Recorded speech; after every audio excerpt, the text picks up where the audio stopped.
It's only 38 days from the November 8th, 2016 election. It's already Friday, the final day of September broadcast that we have left. It is September 30th, 2016. I'm your host, Alex Jones. We're going to be here for the next 4 hours. We have former prosecutor, lawyer, broadcaster Lionel from Lionel Media joining us to break down the debate, his analysis of it. We're also going to be taking your phone calls today. I'm looking at DrudgeReport.com right now. Hillary Clinton in a new LA Times poll, and I've looked at the methodology of this poll. It is basically leaning slightly towards Hillary, but is fairer, and that's why consistently Donald Trump, the last, 4 months, has always, even when he was the presumptive nominee in the month or so before the RNC in Cleveland, he was 5, 6, 7 points ahead of her. Generally, he's been about 3, 4 points ahead. And right now, he is almost 6 points ahead. It's almost 6 points. Clinton in September down 5 points. Dead people are registered to vote in Virginia. You can, of course, guess what party they're with. They got D's in front of them. And we've got a breakdown of the electoral map. We've got a lot of this news also on Infowars.com. But Drudge, is it so easy to find with that elegant, simple layout? And I'm tempted to copy, but I'm not going to do it. But battle for the White House. I kind of did with the Jones Report, but we never really updated it, right? The point is, plus you got to be up 24 hours a day to be able to update it the way Drudge does. I'm certainly glad Drudge is there, aren't you? Infowars.com is loaded with important news as well. Trump has come out and said what we said that night and what we said the next day, that the debate was rigged. And it was rigged. When you get asked 40-plus questions and interrupted, and Lester Holt is there and goes, no, you did not say that you were against the Iraq war. And Trump's like, yes, I did. Said it 3 times. No, you didn't. And I'm just sitting there watching that. We have the videos. Once in writing, then in a book, and then 3 times on video. So when I say 3 times, we have 3 times. And I've got a limited staff, a limited crew of video editors and people to go and dig all this stuff up. That's why I go out and dig some of them up myself. But we need to take the 3 video clips of him in 2003, and then there's several more in 2004, and then even more in 2005. So how the media spins all this and fact checks him is they build a straw man, and they go out and they find where he was against the war, in 2006, and go, no, Trump, you were against it later. And then they show people a clip of him in 2006 lying by omission. There it is, 2003 clip backs up Trump on Iraq war opposition. And he says, very politely, I'm not Bush's enemy, but I really think this isn't a good idea. Maybe we shouldn't be doing this. And then he goes on to say, I don't think we should be doing it. I don't think we should be doing it. We should get other countries who also support this. We need to do more intelligence. We need to look at the facts on this. And so they just have Hillary get up on TV and say, no, you didn't. And it's all a big con game. The latest hoax, the video's up on Infowars.com, is a woman has come out, a reporter, and says that months and months and months ago, she's only bringing this up now, and she's crowded with all these reporters bumping into each other. It's a feeding frenzy, fighting to get to Trump. And the woman doesn't look like a reporter, but she's sitting there with a camera in his face. He's like, whoa, whoa, whoa. He goes, okay, you're a reporter. I'll answer your question.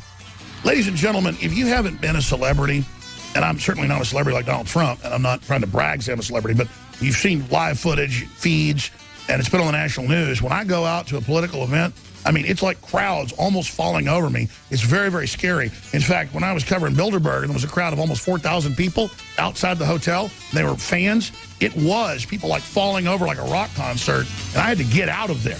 I mean, this could be dangerous. The conservative website that's called The Drudge Report pulled out all the stops today. I had a Supreme Court justice tell me to my face, it's over for me. I said, Matt, it's over for you. They've got the votes now to enforce copyright law. You're out of there. They're going to make it so headlines, you can't even use headlines. This is the Savage Nation. We are having difficulties with today's program. I read you some of the side effects of levodopa, and then I was cut off the air. and the side effects are very serious. They match one of the candidates.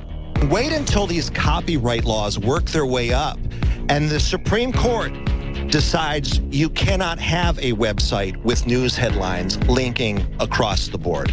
Hillary Clinton with the NSA, good luck if you dissent. Good luck. Some people love him, some people hate him, and the White House may fear him because they can't control him. I've been saying they could put Hillary Clinton's brain in a jar in the Oval Office and she'd be elected. Anybody who is 70 years old who's hypothyroid, you do not elect president, ladies and gentlemen. You don't do it. Today, the leading conservative website's headline was this: Civil War, Senate to go for handguns. I challenge Hillary. Take away your Secret Service. Take it away now. Take away your Secret Service. Dismiss them. Have no security around you. Have no guns around you, Hillary. I dare you. I dare you. Obama, same thing. Drop your guns, Obama. Take your Secret Service away, Obama. Take it all away. Leave the White House unguarded, Obama. Let everybody know there's no guns on the White House grounds, Obama. You know what would happen in 30 seconds? Both of those people would no longer be on planet Earth. So they're asking us to drop our guns and to drop our security measures. And then the White House shot back and said, made some cheap shot about, oh, he used to be relevant. Are you kidding me? Matt Drudge used to be relevant. Let me give you the numbers. In 1 month, you go on the website, almost 810 million unique views on the Drudge Report. You're an American standing up, tough, facing these headwinds. Wow, are they blowing? And this is the reason why I came to see you, Alex. You are one of the very few who are operating under this theory to be an independent American, in a big way. If your calling is media, fine. If your calling is sports, whatever it is, you've got to be the greatest you can be now. Now. Free speech is the dread of tyrants. Live from the Infowars.com studios, it's the Alex Jones Show, because there is a war on for your mind.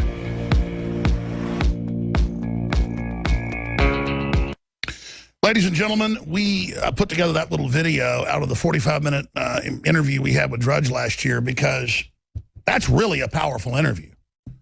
And we're making a few more of those intros because so much of what he said a year ago is really pertinent. Can you imagine having Matt Drudge back on the radio? I mean, just how riveting the things he talked about were. It's just amazing. And we need Matt Drudge, and I've not been emailing him or trying to call him, but I think I am. Like, make me do this today, Buckley, because I'm pretty bad about not bugging people either. I need to go ahead and reach out and try to get him on the show because I understand things are compacted. I understand that things are accelerating. And so if Drudge usually does an interview every 3-4 years, and he gave me one of those, probably one of the most coveted interviews there is out there, I just hope he gives somebody the interview because he needs to talk about what's going on. And I've heard a few of the other interviews he's done a few years before he did mine, and they weren't as powerful and they weren't as big. So that's what I'm saying, is that I am going to ask Drudge for another interview. All right. I've just, as usual, got giant stacks of news and a ton of incredible things to cover. And I'm back in that position where I did a lot of preparation this morning. Hours of preparation last night. Hours of preparation this morning. And then I just get in here and I'm so upset by the time I get on air, I can hardly do the show. And then my intellectual acumen, like 80% of it's gone because I'm just angry at Hillary Clinton. I was talking to Roger Stone earlier, and I started cussing, talking about Hillary Clinton. And I'm just like, how have I let myself get in this position? I'm trying to control myself right now, okay? And it's really hard to watch 30, 40 video clips of unbelievable, outrageous lies by the Democrats and the media, and then have all this news here in front of me, and then know that Donald Trump isn't going to win by 90%. I mean, you should have 100% of the public voting right now. This election is so critical, so obvious that the power structure is in panic mode. They're throwing everything they've got at Trump, and that means the American people. And this is a referendum on populism. And I think what sent me over the edge this morning, because I got up at like 6 a.m. and saw the clip from, I guess, last night. And then I was working out this morning and with Fox News on, and they played it like 5 times. Just get the clip ready. And there's this arch criminal that is destroying our country, that has committed so many crimes. I get chills thinking about it. And Hillary is on her airplane saying that he's bad because he had a research company look at business opportunities in Cuba. Now, I happen to know a lot about Cuba. I've studied it. It's in the news a lot. And I've actually been approached by people about startups in Cuba. That's usually where you can end up making the really big money. And there is a gold rush going into Cuba as it's been opened up by the Democratic Party and by Hillary Clinton's State Department and by Barack Obama. And so you can fly there now with just doing a little bit of red tape. You can now, if you go with business consortiums, get into Cuba. Microsoft, Google, Facebook, the big telecoms, the big insurance companies, the infrastructure companies, the hotel companies, the casino companies, they're all moving in there right now. Trump is in the hotel business, so he hires a management company that investigates business opportunities, which is completely normal for someone that builds hotels worldwide. And Cuba used to be like, you know, Miami and 10 or 15 other giant resort towns rolled into one. I mean, it was roaring. It was rocking. It was awesome. Talking to the folks that are older that used to go to Cuba. And that is completely normal for a business person, and it's not illegal. And it's this big national story with the press, even Fox with straight faces going, this could be pretty serious. Wow, breaking an embargo rule. That's like a felony, yeah. And then you go look at what Trump did. He hired a international management company to go in and do a prospectus on how do you invest, can you invest, should you invest, is it trustworthy? Meanwhile, Hillary Clinton is the one that opened it up. As much as Barack Hussein Obama, whether you believe that's a good thing or not, she's giving missile secrets when she's co-president to the Communist Chinese. She's selling out our technology, our military technology across the board, not just ICBM systems, entire systems. Guidance, liftoff, boost, reentry, MIRV, warhead, miniaturization, you name it, they got it. Anything you want, baby, you got it. Anything at all, baby, you got it. Roy Orbison. Anything you need, anything you want, you got it, you got it, you got it. And then just the Russians and the Saudi Arabia and the corruption and funding all the criminal groups and bringing the refugees into Europe and the United States and on and on and on, and the lying and the immunity that the FBI basically is issuing pardons now.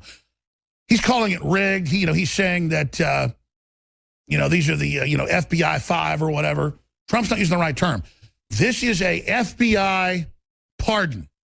And the FBI shouldn't be able to issue pardons with this so-called immunity to then make it safe for Hillary not get in trouble, because all the witnesses that got caught red-handed lying to Congress and should all be going to jail, how do you get them out of that? You give them immunity, supposedly under racketeering laws, to get the kingpin, but then the FBI and the Justice Department are working for the very kingpin that they just gave immunity to. See, up the chain from the people under Hillary is Comey and is Loretta Lynch and all these criminals, and they're criminals. I'm just going to say it. What the FBI director did is criminal. It was this big PR campaign that he was this good guy and he was going to actually go after him and all the rest of it. And I said, okay, I hope so. But let me tell you something. This is criminal. And if they get away with this, the sky's the limit. And you notice now they don't care. They're just committing crimes out in the open everywhere. And then Hillary, I'm going to skip this break, has the eggs to go on television and say that, oh, Donald Trump, not just he's corrupt, not just he's bad, but that, see, he doesn't care about American interest. He puts his interest above America, when this is exactly what she's done, worse than anyone in U.S. history. Literally. I can't think of anyone who sold us out as bad, as long, and on so many fronts as Hillary Clinton. But it gets richer. The reason it was so rich is I watched this 20-second clip, and all this data hits me. Everything she's done. The hypocrisy, the fraud. And then it gets worse in my mind in a split second. That's why I get a headache. Because I instantly start thinking, and my gosh, she's the one that opened up trade with Cuba, and now she's saying he's bad for going to do trade against America, when she's the one that opened up the trade, and now she's saying it's bad to trade with Cuba, it's un-American, when she's the mothership of it. And Trump didn't even invest there. He looked at investing. I don't go around doing investment stuff. I don't go around meeting with people.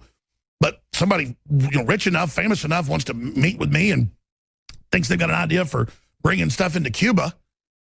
I'm like, they're not going to let me be in the media in Cuba. You don't really think they're going to open up the telecoms and everything and actually let us in there. That's why they're bringing Microsoft and Google and everybody in to block and censor. They're bringing that in here, too. See, America can't have a free, open internet and then the rest of the world not have it. You understand? They have to get rid of it for us, folks. We can't be rich and have cars and air conditioning and then tell the Africans they can't. That's what global government is, people. It's making you poor. Headline, Hillary Clinton secretly pushed Cuba deal for years. Yes, she's the one behind it. Folks, if you dig hard enough, she bragged. I remember seeing it last year when this Cuba deal went through. And the finalization this year, she bragged that she was involved in that and said it was good, and that she had been the top negotiator behind the scenes as the Secretary of State 4 years ago. It's just like you'll get the clips where she brags that and takes credit for the TPP. And unlike Al Gore and the internet, that's a lie. He didn't invent that. She is pretty much the main person that, I'll tell you, she works like the devil. Like her husband said, she works like a demon. Remember Bill said that a few weeks ago? That woman flew all over the world constantly and actually worked to undermine this country and sell us out and do all this stuff. Hillary works like a demon. She does fall down all the time. I mean, over the years, a few times, and not frequent. So, see, how do I do a show when one 20-second clip, I mean, I'm going to play the whole minute clip, but 20 seconds of it is the meat. When she's the author of it, what Trump did is legal, and then she lies and says he's a criminal, the media goes along with it, and then she turns it all the way around and says he doesn't care about U.S. interest because he would try to do business with Cuba when she's the honcho. They say that Thomas Jefferson wrote about 80% of the Declaration of Independence. He'd bring it back, say, what about this, what about that? There were a bunch of different versions of it. And when I say she's the honcho, I mean, it's kind of like Thomas Jefferson was the honcho of the Declaration of Independence. The Cuba deal is Hillary's. It's mainstream news admits that. That would be like, again, Hitler being the head judge at the Nuremberg trial and telling Nazis that he orders to be hung because you follow the orders of Adolf Hitler. I am ordering you hung from the neck until dead. And then the media goes along with it and says, well, Hitler said that they follow the orders of Hitler, and that's the Nuremberg Code, and they're ordered dead. And then the media doesn't say, but it's Hitler sitting in judgment of Hitler's men. But this isn't where he did something that she authored and commanded. He just looked at it. See, that's why I'm telling you, I can't cover the news, because one clip I can talk about for an hour because it illustrates everything.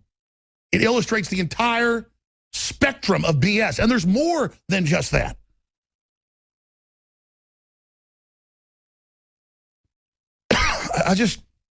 I really worry about humanity. I really worry about where we're going and what's happening. If people don't see through this, there's another video I'm going to play today that's up on Infowars.com that Margaret Howell got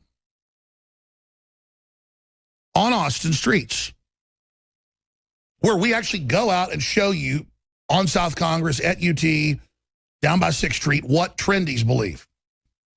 And it is a super frightening video. Brainwashed trendies think Hillary won first debate. Trump won, but it wasn't the devastating victory he could have had. And because they ganged up so bad is the only reason I can say he really won. They overdid it. But it shows Trump is being sold on being more, quote, presidential, which means being timid, and that's not what people want. Now, he's back on the warpath again, and that's good.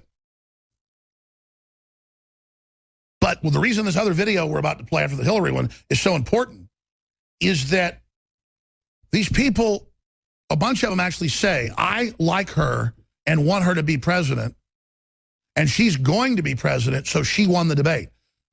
I mean, if Trump lost the debate, I would say Trump lost the debate. I don't put perfume on a pig. And that shows the difference of these people. They're not analytical. They're not scientific. They're delusional. They are the delusionals. They call us the deplorables. They are the delusionals. They really are in a cult because so many of them say Trump lost because I wanted him to lose. Hillary won because I wanted her to win. And you could argue, you know, the expectations were set so low that just by being able to stand there for 90 minutes, though she looked like hell, you could say she won, I guess, on that aspect. But that's not what judges the overall contest. And like I said, when you cheat and interrupt somebody 40-plus times and won't let them talk and she's giving hand signals, everybody saw through that and did say, well, Holt did really gang up. I mean, you know, a lot of liberals even said, yeah, well, Trump deserves it. But yeah, Holt did gang up. Because, see, there's no sense of fairness with these people. They're like, well, he's a piece of crap. It's like Rachel Maddow and others. I've played the clips. We're going to dig them back up. And that Carlos Watson and all of them on MSNBC, like, of course the IRS is going after the Tea Party and these Christian groups. These are right-wing racists. They just dehumanize you. You're a right-wing racist, and you're a liar. There's no penalties. Alex Jones, deeply racist and hates our black president. No, I hate this bill that's now law, that's now raping this company. A lot of expansion we want to do. Eating into that is we've got to do the stupid Obamacare stuff. Got to do it. Because they'll just charge us more with the penalties. And you're like, well, just don't pay the IRS. They'll come shut this place down. They'll come break my legs, metaphorically. That's the country we live in. Of course it's unconstitutional. Of course it's illegal. We're an info war. We fight with information, not physically, not with bullets. It may come to that for the country down the road. That's what the Declaration of Independence says it may come to. But I don't want that.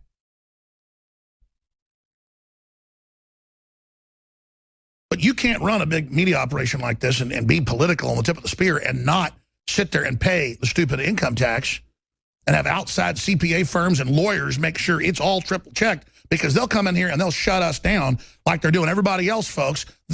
Donald Trump's been audited every year for 30-plus years.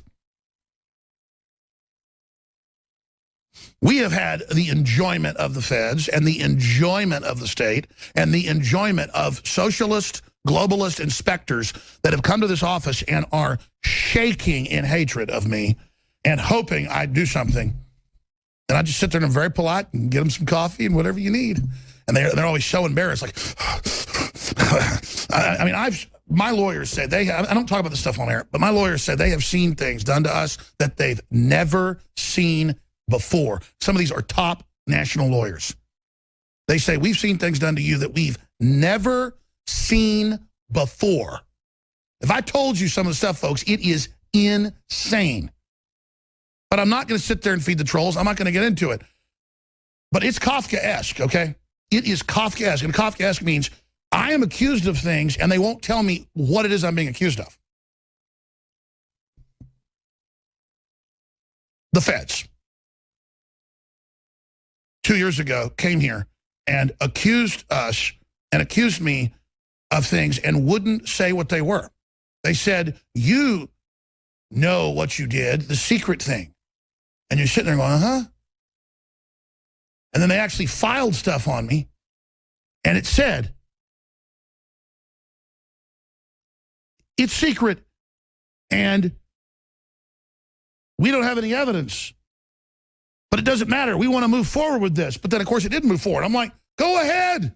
Go ahead, do whatever you want, you crazy people, you nuts. The whole world sees you now.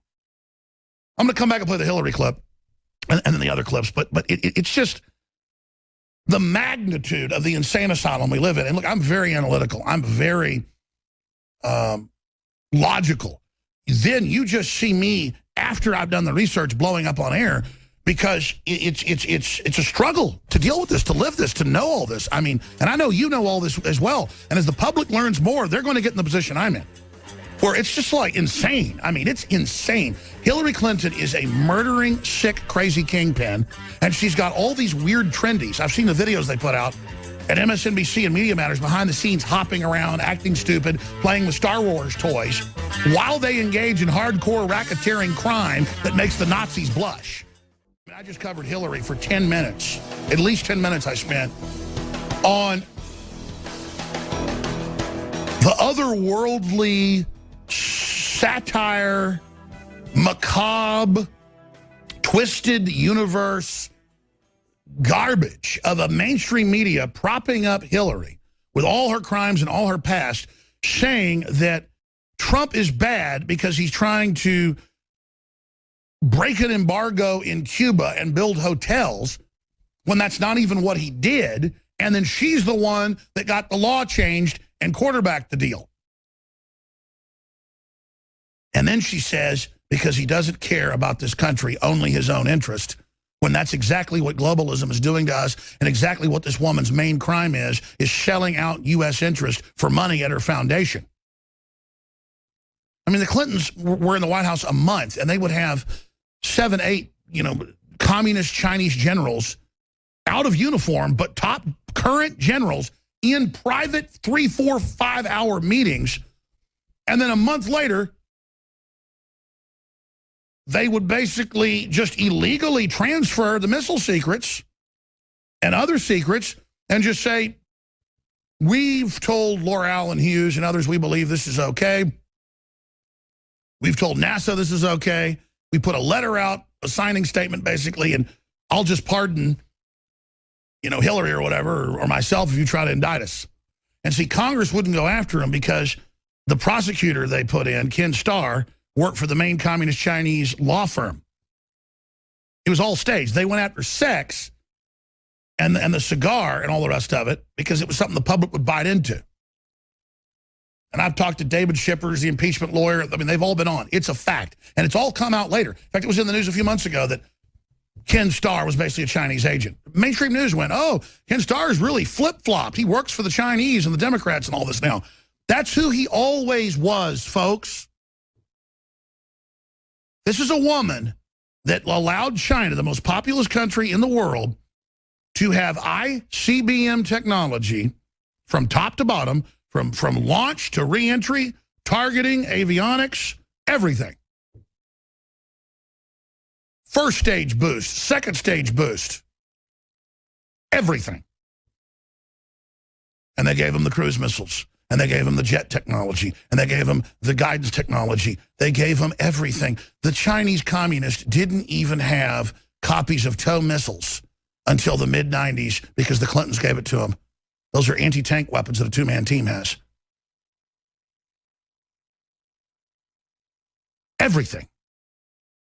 And then she sits there and says Donald Trump is a traitor to America when he's trying to save the country, bring back the republic. And I'm not a purist on Trump because he is a nationalist, he is a patriot, and he's got the enemy scared to death of him because they know who he is. Donald Trump is super pig-headed.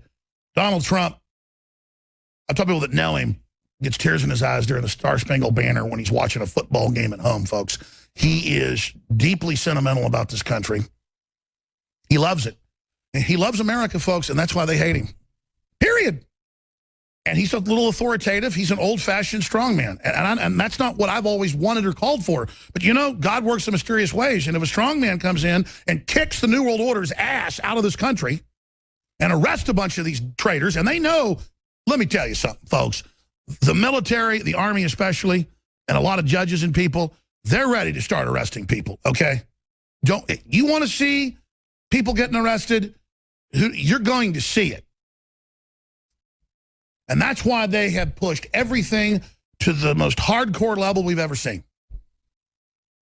Because they know they're going to jail if Donald Trump gets in.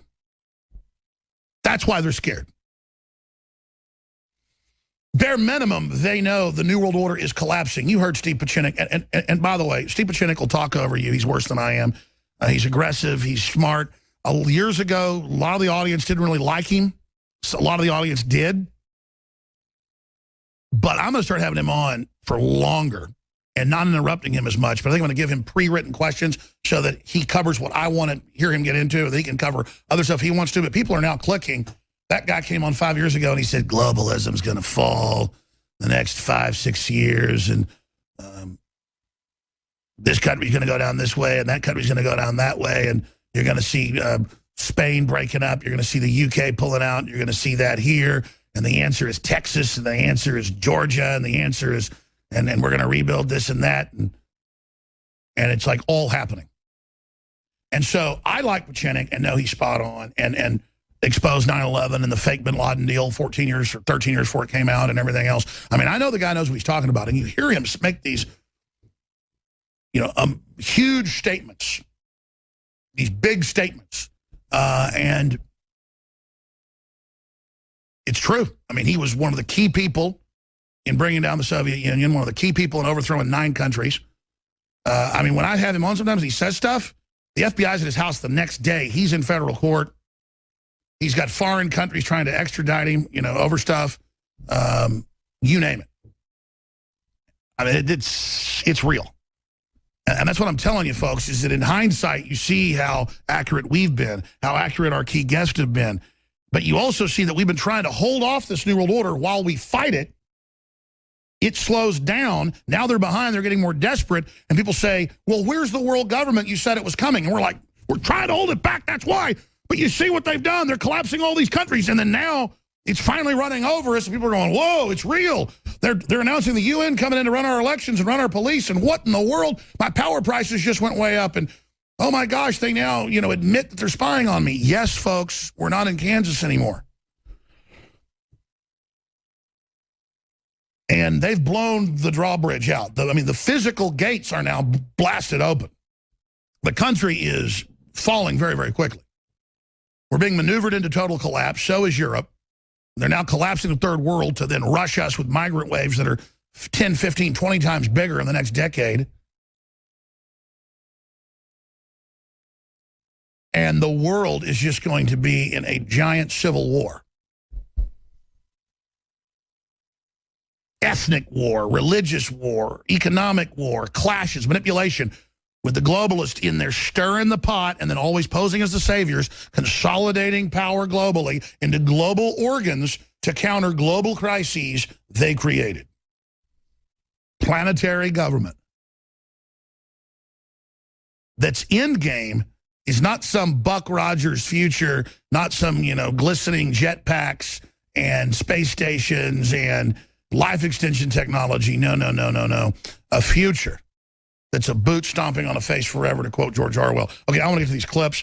Briefly, we have some amazing sponsors. Solutions from Science has a sale that, because I was 2-3 weeks even getting to this sponsor, I've just been so busy that he's extended it just for our listeners. And they've got a lot of great wind turbines, solar generators, smart LED light bulbs, EMP bags, which is also good to just not be spied on with your electronics. Available at summersolarcell.com, summersolarcell.com, or 1-877-327-0365, 877-327-0365. That's summersolarcell.com.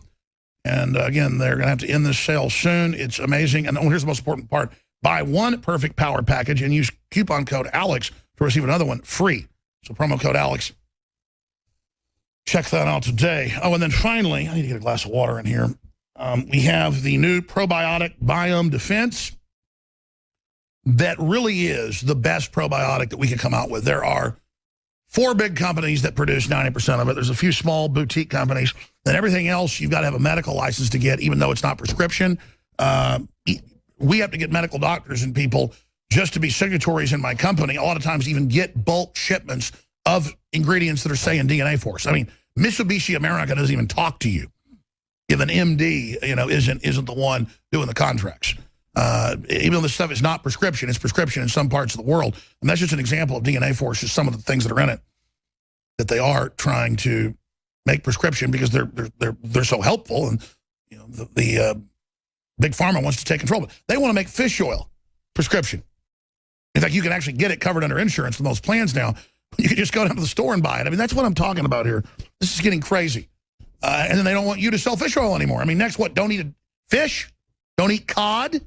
Don't eat sardines? I mean, this is how they're patenting the building blocks of life, and then saying you can't have them. That's why they're coming out with Monsanto, and has now gotten the license for the new system that can edit genes in live time, the CRISPR.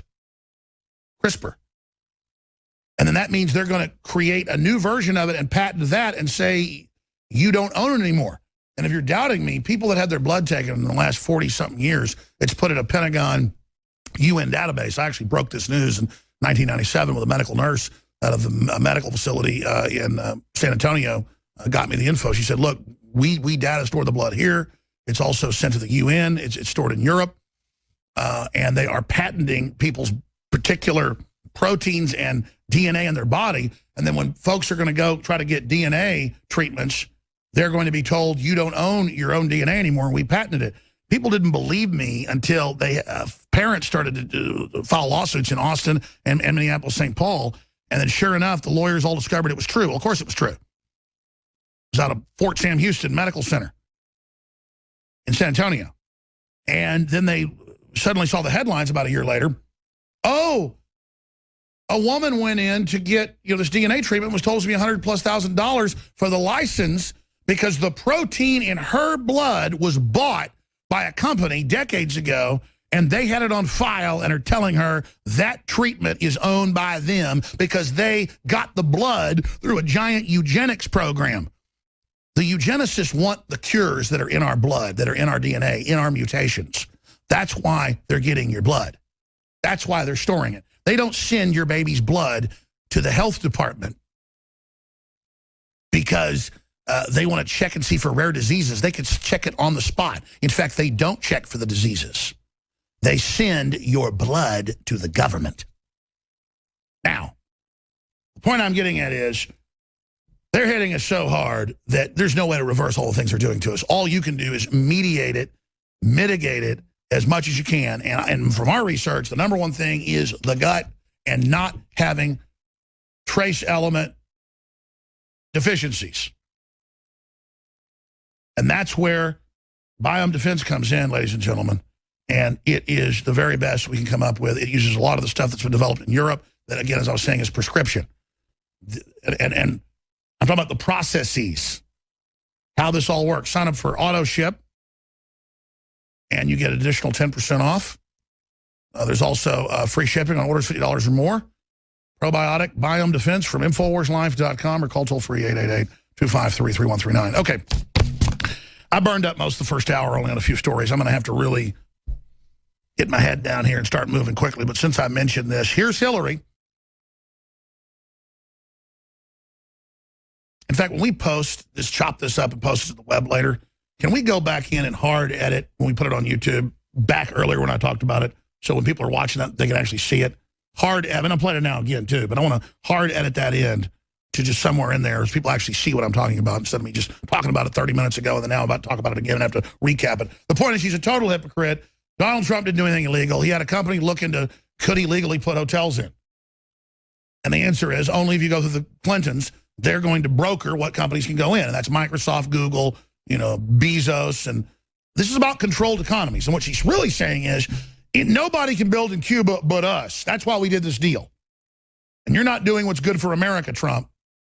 You only do stuff for yourself. The biggest Chinese spy this country's ever seen. Communist. This isn't even a communist. Again, the Chinese communists are just a bunch of generals using their people as slaves. It's all, the terms, all of it, it's all a lie. These are horrible, piratical, evil psychopaths that enjoy hurting you while they become fabulously rich off your labor. And they prance around all day with little girls on stage with her got the Joker creature walking around, like actually fear for the children that are close to her, just the demonic energy. But here she is. Today, we learned about his efforts to do business in Cuba, which appear to violate U.S. law, certainly flout American foreign policy, and he has consistently misled people in responding to questions about whether he was attempting to do business in Cuba. We have laws in our country, and the efforts that Trump was making to get into the Cuban market, putting his business interests ahead of the laws of the United States and the requirements that businesses were operating under because of the sanctions, shows that he puts his personal and business interests ahead of the laws and the values and the policies of the United States of America. People have to look carefully in making their decision about who to vote for, because it will be either him or me, and I am going to do everything I can to make sure it's me. And then she does a Joker's face. This is a Twilight Zone episode. This isn't real. What was it, like the head of Citibank came out and said there's like a something 50% chance or something this is a computer simulation? I mean, is this a joke? Is this like satire for space aliens or something? Like they watch this and this is like entertainment? I'm not saying that literally. It's again, that's an allegory. But I mean, sometimes I wonder, because Trump had a company look at trying to get him into Cuba, and then they got all these requirements where basically the Democratic Party decides if you can't. Kind of like more than 10,000 501c3s were given to Democrat groups, and then 3 were given in the last, 8 years, 7.5 years, and counting, to Republicans or conservatives or veterans groups or gun groups. So you want a charity to promote an idea, let's say being kind to animals, animal welfare. Let's just randomly pick something, or maybe starving kids or something. If they go look at who you are, and if you have any conservative or pro-American leanings, you don't get it.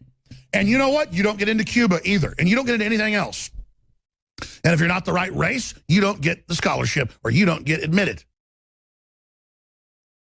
And then they use the chivalry of the West of Christianity to go, well, that is discrimination, but we discriminated, so now we've got to discriminate. No, it just turns into another evil. It doesn't work, and it creates division.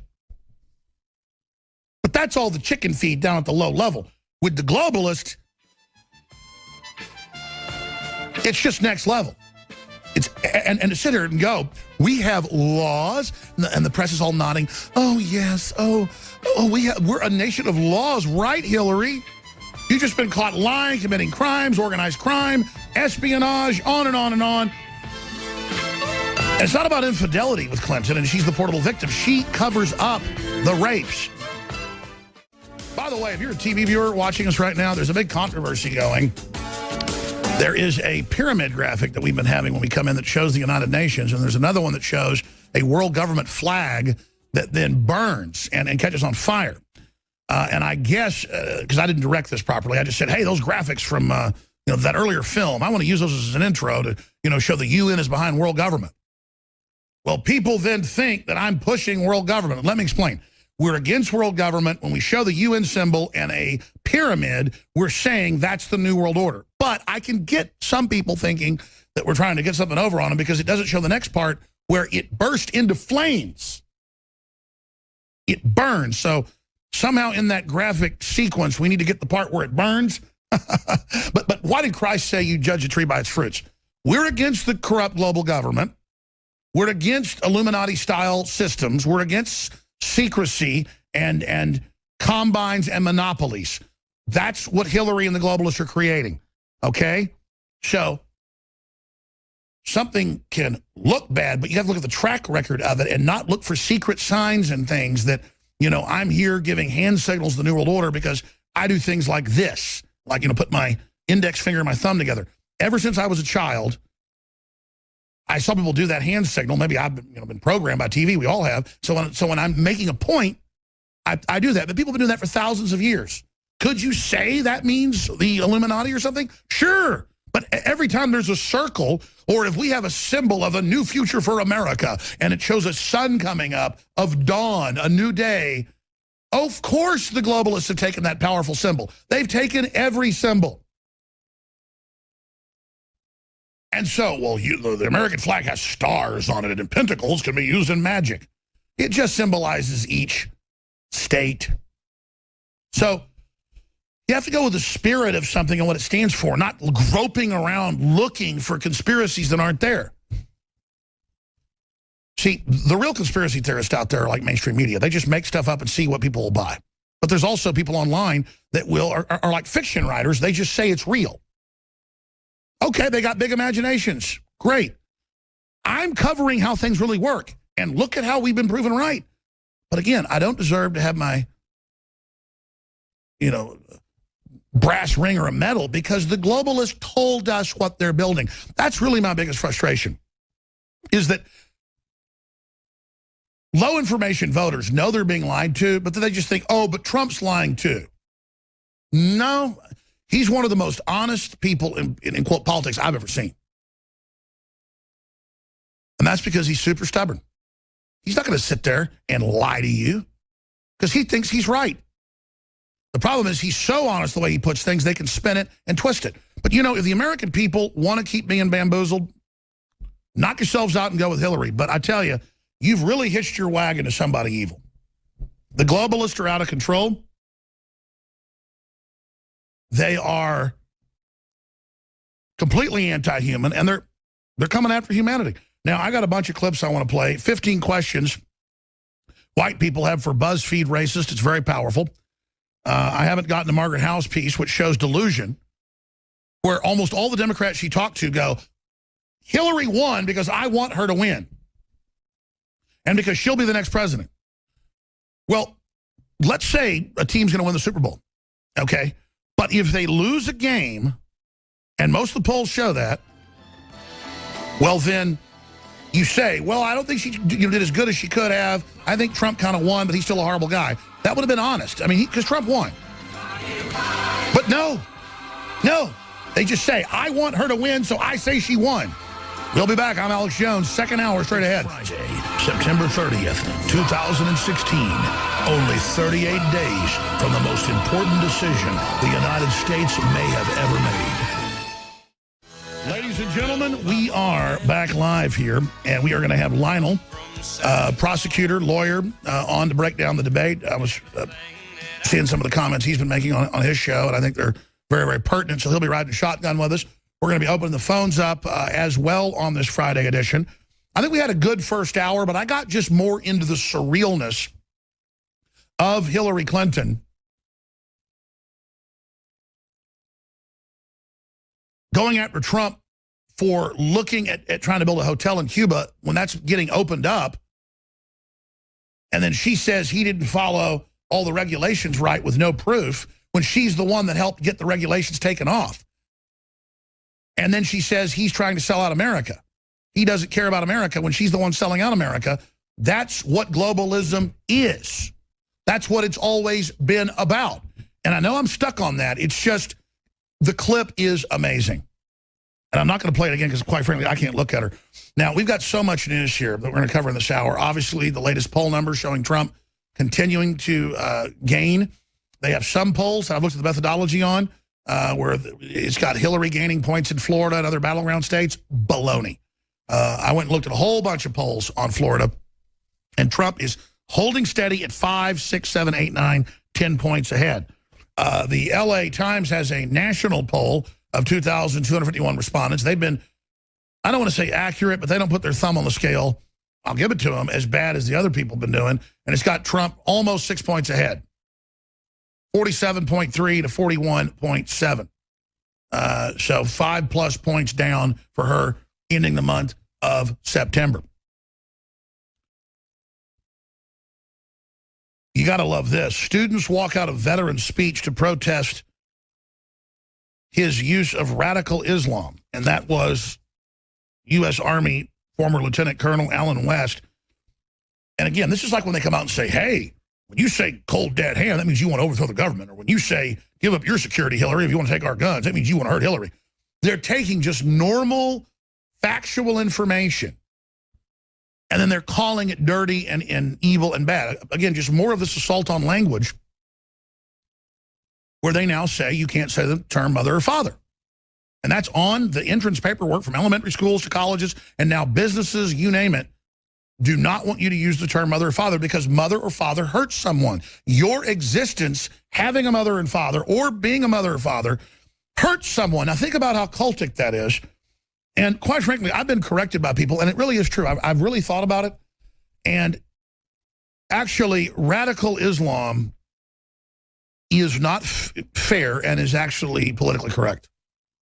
But see, that's how they walk you into this prison. Only use radical Islam. Don't call Islam itself an expansionist, patriarchal, monotheistic death machine in history.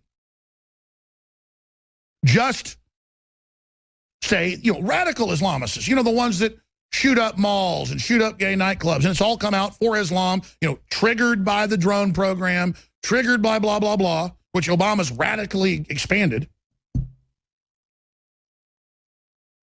And then say, how dare you say what happened in New York or what happened in Orlando or what happened in areas of New Jersey. How dare you say that's even Islamic or a bomb? This is outrageous. And then we're walking out. You said radical Islam. You said Islam suppresses women. Orthodox Islam is the proper term for it. Orthodox Islam. Dominant Islam is violent, is radical, and is the most expansionist and foaming at the mouth, rabies crazed of any religion ever seen. By the way, I saw some comments on the website, and then I noticed it this morning. People were saying, you're saying it's day 39, but it's day 40. Or you're saying it's day 38, but it's day 39. I noticed, I was watching Fox News this morning, monitoring how it's turning into the Clinton News Network more and more.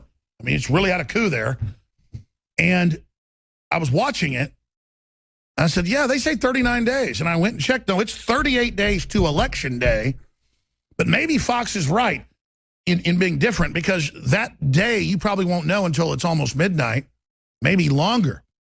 And so it is 39 days if you count that last day that really is the election.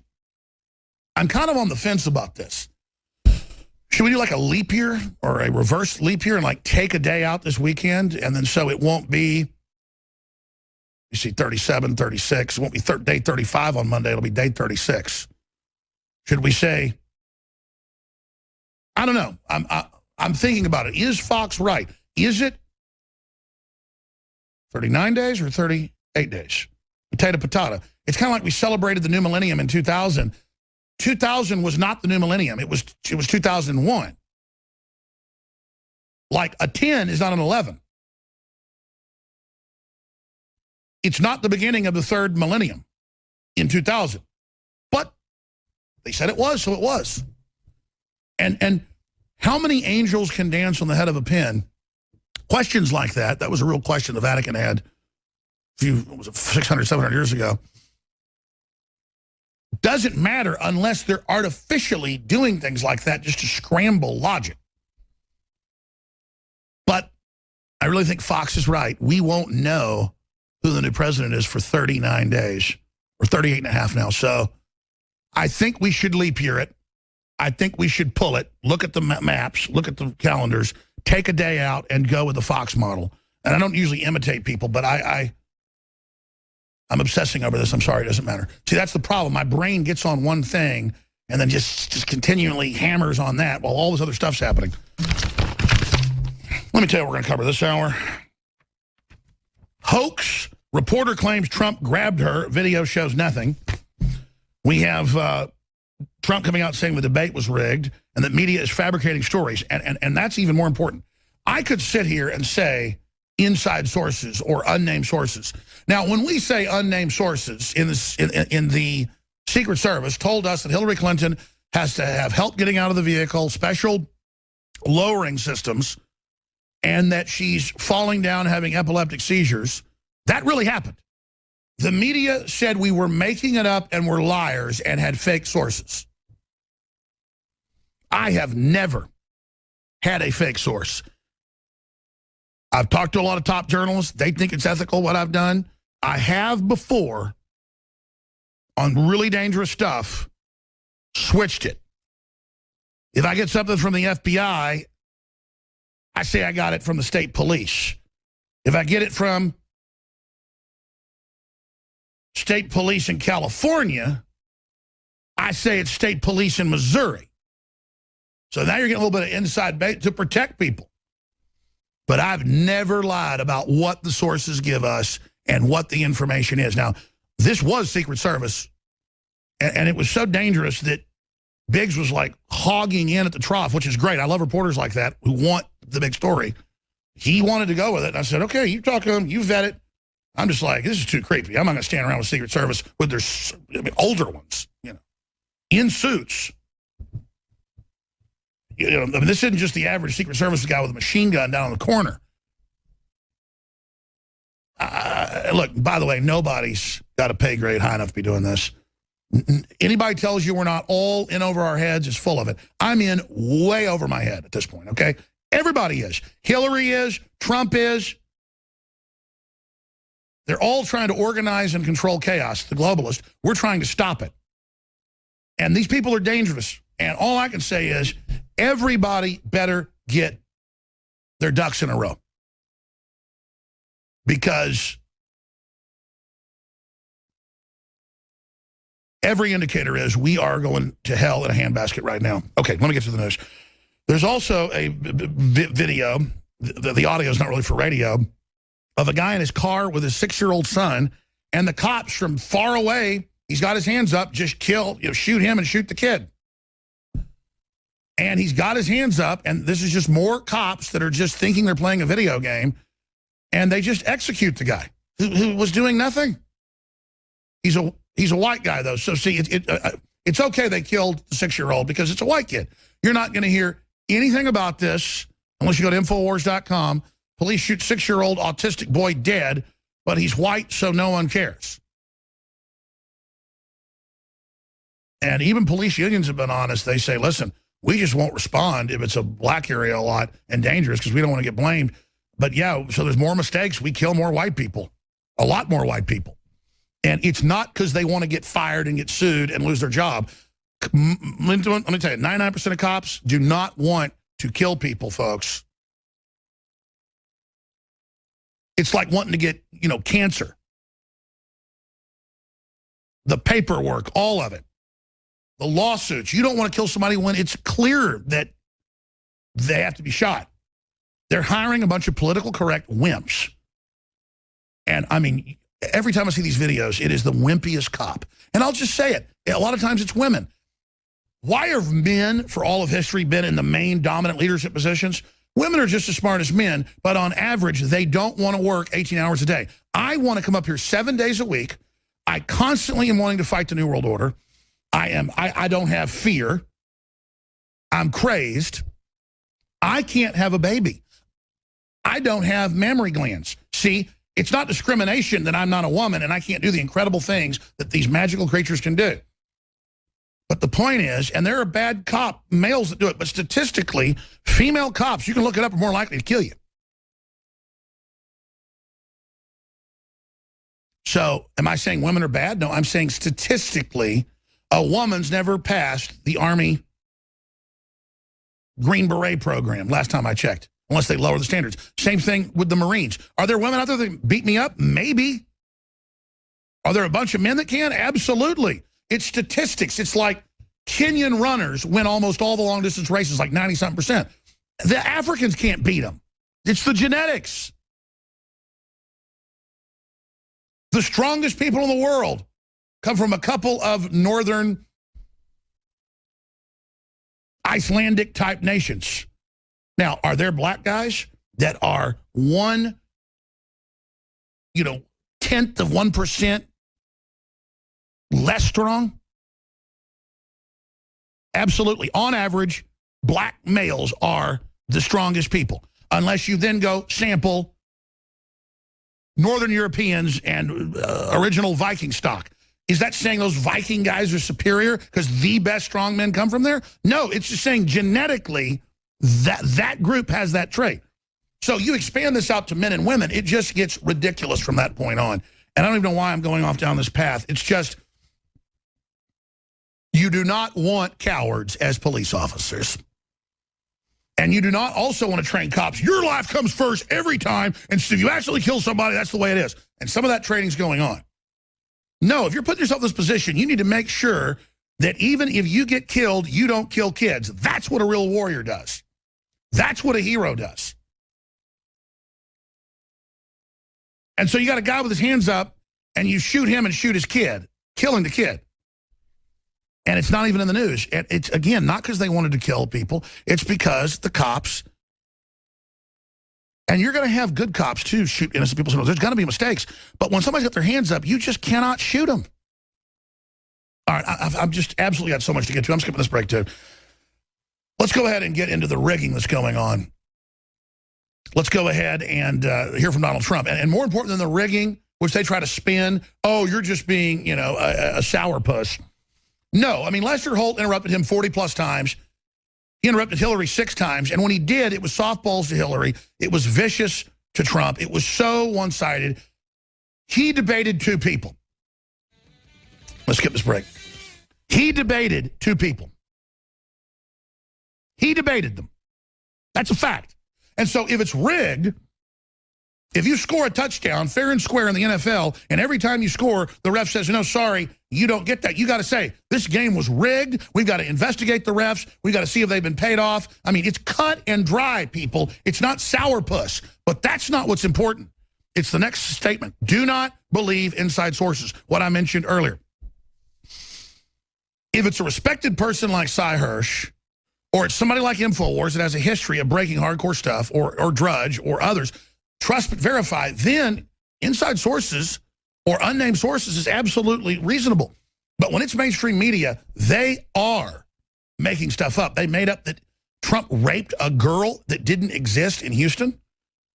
They're basically making up he was illegally doing trade in Cuba. They've made up all this other stuff. Look at all the stuff they've made up about him. And so absolutely do not believe anything they say. Well, you'll say, well, then why do you believe a newscast when they say there was a flood in a certain place? Because I can check other places. And they don't lie on big basic stuff. It's politics. It's who runs things that they're lying. And they're going to bigger and bigger levels of it. So everybody has to understand, anyone in the mainstream media that's going along with all these lies, this is dangerous what you're doing. You don't seem to understand that if you go much further and if your team succeeds, can you imagine Hillary Clinton with all these spy technologies and this police state already above the law and the things they've done and saying they want to shut down the alt-right? And you're like, well, good. The alt-right are racist because you dehumanized us and said we were. And so now we deserve to just be disappeared. After all, let the IRS come after us and shut down our websites and shut us down. After all, we're racist, remember? Oh, of course we're not letting you have your tax exemptions. Of course we're coming after these groups. Of course we're coming after the Tea Party because you're racist. You're dehumanized. You don't have a right to exist. These are words they're using. You don't have a right to exist. Alt-right doesn't have a right to have a show. You don't have a right. You don't have a right. And then we have the George Soros emails from a month ago that didn't get hardly any attention, where he says, we'll make our news sites and our agenda what you're able to see and block others. And we'll have the UN do it. Well, guess what? That was from 3 years ago, these emails. Who takes over the internet? How many hours until they take over the internet? We're a day away, folks. And how can we sit here and predict what they're going to say and do? Because we know them. They're going to come out and say, oh, the internet transfer happened on October 1st, and it's still here. Birds are still singing. Sky still blue, baby. Bluebirds flying in the sky, la, la, la. And then they'll just start phasing the censorship in, which they're already doing.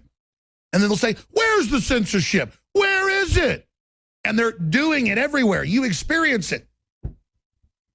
And they just name, oh, internet folks for years, just trolling, having fun, saying a good joke, whatever, would put a green frog up. But because somewhere a Nazi used the green frog, Pepe, the Southern Poverty Law Center and the government have now listed it as racist, so you can't. See, anything they want, they can just list as bad, as verboten. Let's take one of the Biome Defense new probiotics available at InfoWarsLife.com. The very best that we could come up with. Simply amazing. We could have private labeled something easy years ago. We didn't. This is the latest technology, the highest quality strains, massive concentrations, boosted with the compounds that the flora need to survive through your stomach and then thrive in the gut. So it's got their little survival pack with them. We're sending these troops in heavily armed with the gear. We're not just dumping dead, crappy bacteria into you. So Biome Defense, probiotic, InfoWarsLife.com. I'm taking mine right now. So essential. This glass, I just got this glass out of the sink in there. I don't think this glass was too clean. Anyways, InfoWarsLife.com, InfoWarsStore.com, or call toll-free 888-253-3139. And it is your support of this broadcast that makes this all possible, InfoWarsLife.com or 888-253-3139. Okay, let's go ahead and start getting the clips. Here is Trump on the rigging, and the media is fabricating stories from, quote, inside sources. We are in such a rigged system, and he goes on and tweets to say, do not believe it. He goes, we've confirmed that they're just lying. And absolutely, look, they've had articles in the New York Times and everywhere else saying it's time to not be, truthful. He's so bad, it's time to lie. You've seen them. See, they have to organize the crime publicly, get everybody involved and say, it's time to lie, everybody, okay? He's racist. Well, let's lie. Okay, yeah, let's do it. Here it is. And then I had to put up with the anchor and fight the anchor all the time on everything I said. What a rigged deal. I tell you, we're in such a rigged system. It is terrible. What's going on in this country is so sad, but it will change. Remember, November 8th. What he's got to hammer is Hillary is the icon of the past, a fossil of corruption. Decade after decade after decade after decade. Was kicked out of Congress as an aide for fabricating evidence. Her whole life was a fraud. She is the establishment. The establishment is against me. I am for the people. I am a populist. I am a constitutionalist. I am taking action. This is make it or break it. Now, I've got a bunch of other clips I want to get to. This one I've mentioned, but this is a big deal. You've got this lady with Trump completely mobbed with reporters. I'm going to tell you, I've been in that position too. They're bumping into you, people are grabbing, you name it. Folks will punch you to try to get you to hit somebody. That's a tactic that's happened a lot. People will step on your feet, and you've got to go, whoa, whoa, whoa, whoa, whoa. I mean, it gets scary. In fact, there's footage of this we can find online of, I think it's like Alex Jones mobbed or whatever. It was in the newspapers in England, like 3,500+ people, almost 4,000. And when I showed up to go give my speech, I mean, just like 1,000 of the superfans ran up all over, and it was like being in the front row of a rock concert in the mosh pit, and it was like bam, bam, bam, and just like a rugby match. It was like rugby. People were running in, pressing in, falling down, women like, ah. That's what's going on in these, and it's like, dun, dun, dun, CNN, dun, dun, dun, Fox News. One guy on Fox was more fair about it and said it was a bunch of baloney, but on other channels, it's like, man, he's really mean to women, grabbing her arm, pushing her back. I mean, this guy is something else. So let's go ahead and play a female reporter accused Donald Trump of abuse after the presidential debate at Hofstra University. And again, I said months ago, there's another woman also saying months ago this about Trump. The woman said Trump grabbed her wrist, but she didn't say it that night, and pushed her away. Now there's video of what really happened, and it's like nothing. You don't see anything. Here it is. So, it seems like just about every day Donald Trump's facing new charges that he's acting too aggressively or too hostile. And last night, a guest on this very show gave an account in which she claims this happened to her, that Donald Trump actually pressed on her as she was trying to ask him a question. The incident in question, of course, that we're talking about here took place in Hofstra at the debate and at the end in that so-called spin room. She gave us a video of that exchange, and I want to show it to you right now, and I want your opinion. Here it is. Use your camera. Do you raise your camera? Are you ready? Thank you so much. All right, you saw that. Now watch and listen to what she told us last night. I asked him a very basic question about how he could garner support from more millennial women. As a millennial black woman, that is a question very important to me. Instead of answering my question, he grabbed my wrist, pushed my phone away as I was recording, and said, "Put that down." If he cared about getting millennial women support, That's which first he's I'm only hearing won about this. Wait a minute. Donald support. Trump touched you. He grabbed your wrist. Yes. I'm holding my phone like this, recording, asking him a question: how can you get more millennial women support from you? Because he's polling at 8% support from millennial women, 3% African Americans. He needs our vote. He grabs my wrist, says, "Put that down," and pushes my phone out of the way and ignores my question. That account seemed dramatically different than the video we saw. And let's face it, macro aggression run wild, media progressive versus Trump run wild. This is really an amazing story, particularly after the Michelle Fields scenario. So I got to say it consistently. Charles Payne is probably, other than Judge Napolitano, the smartest, best person on Fox. I mean, that guy should not just have his own show on Fox Business, and he should have one of the biggest shows on Fox. Absolutely. This is just all these millennials. I feel sorry for some of them. They're all just about being a victim. It's such made-up crap. We'll be right back. I'm Alex Jones, Infowars.com. David Knight's hosting the 4th hour today. We're going to have Roger Stone popping in briefly towards the end of the broadcast. There's a big CNN push. It says the men that are in the boys' club with Trump, and they're the ones that are advising Trump to bring up the infidelity of Bill. No, it's not infidelity. It's raping women. That's what we're talking about. It is covering up for that. It's Hillary being on the bimbo eruption department because she's a woman and has that cover. That's what Hillary's been, is some men have a fake wife to be their beard because they're really homosexuals. But with Bill Clinton, Hillary is a beard in a political husband and wife team for a sex maniac, sex addict who likes to also rape women. Now, he doesn't beat you up if you give it over.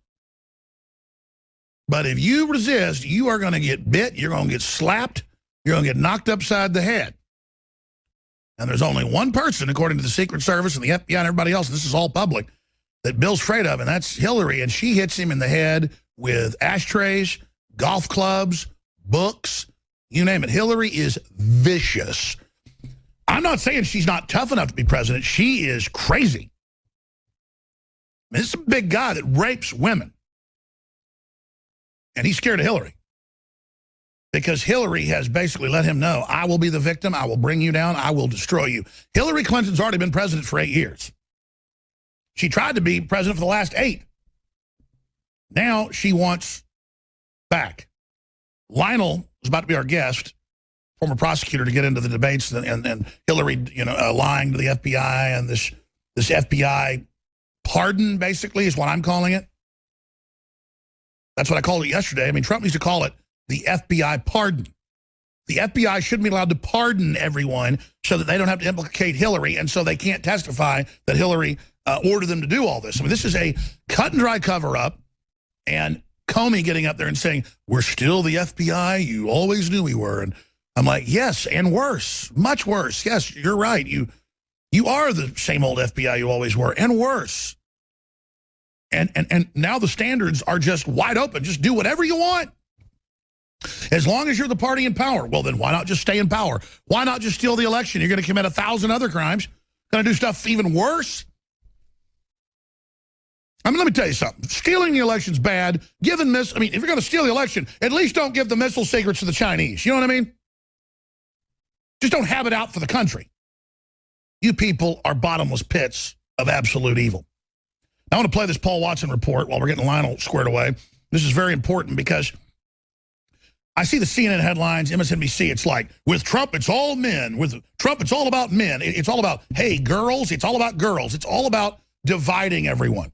Total classism, total divide and conquer. And I know you know that, but it's just so outrageous.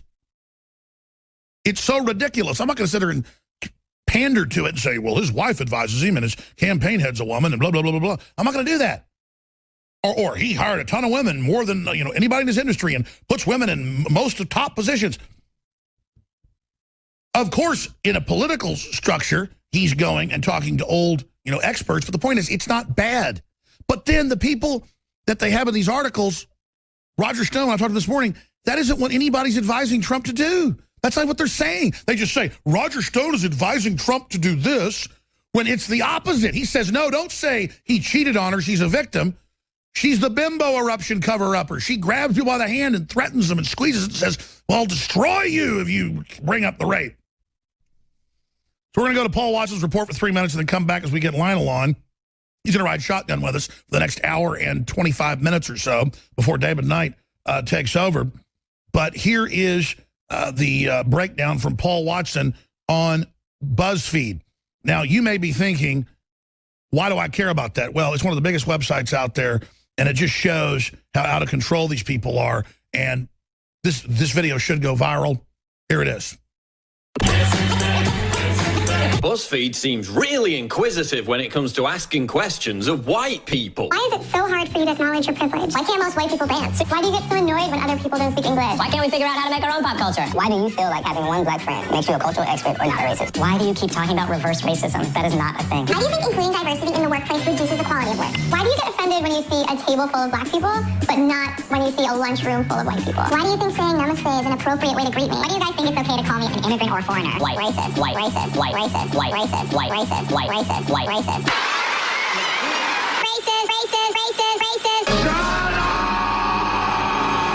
So here are 15 questions that white people have for BuzzFeed.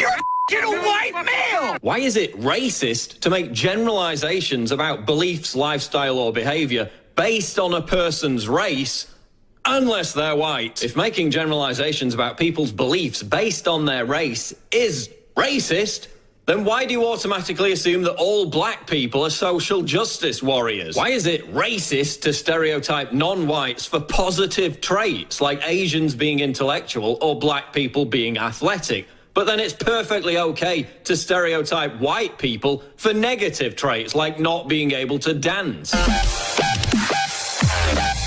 Why are white people racist for having 0 black friends, but then we're also racist for having 1 black friend? Because we use that black friend to validate our opinions. Do you have a black friend? Yeah. Is it just one? But then we're also racist for having numerous black friends because we're overcompensating. Why is white people having dreadlocks cultural appropriation, but then when Beyonce straightens her hair and dyes it blonde, that's perfectly fine? Why is it cultural appropriation to embrace black fashion, music, and culture, but then having our own fashion, music, and culture is backward, divisive, and nerdy? Why do you whine about the Oscars being racist in favor of white people when the number of black Oscar winners is exactly in line with the black population? Oh, I forgot, maths is racist too. Why is a racially motivated violent attack on a black person called a hate crime, but then a racially motivated violent attack on a white person is called the knockout game? It just absolutely makes no sense. If only black people can call each other the N-word,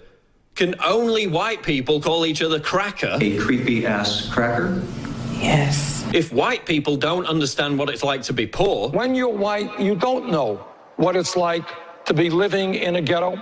You don't know what it's like to be poor. Why are America's poorest counties 95% white? Let's talk history. The Islamic Barbary slave trade, which oppressed whites, was far more brutal and lasted for far longer than the African slave trade. So if white people owe blacks reparations for slavery, can white people claim reparations from Arabs? Give me money, give me money, give me money. If reverse racism doesn't exist because white people are in power and it's impossible to be racist against them, at what point does this change? If the entire dominant culture, entertainment, and media complex, including BuzzFeed, now discriminates against white people by encouraging racism against white people, does that represent a form of power? And if it does, why should it be acceptable that the last acceptable form of racism is racism against white people? That's Paul Joseph Watson dominating as usual. That video is on Infowars.com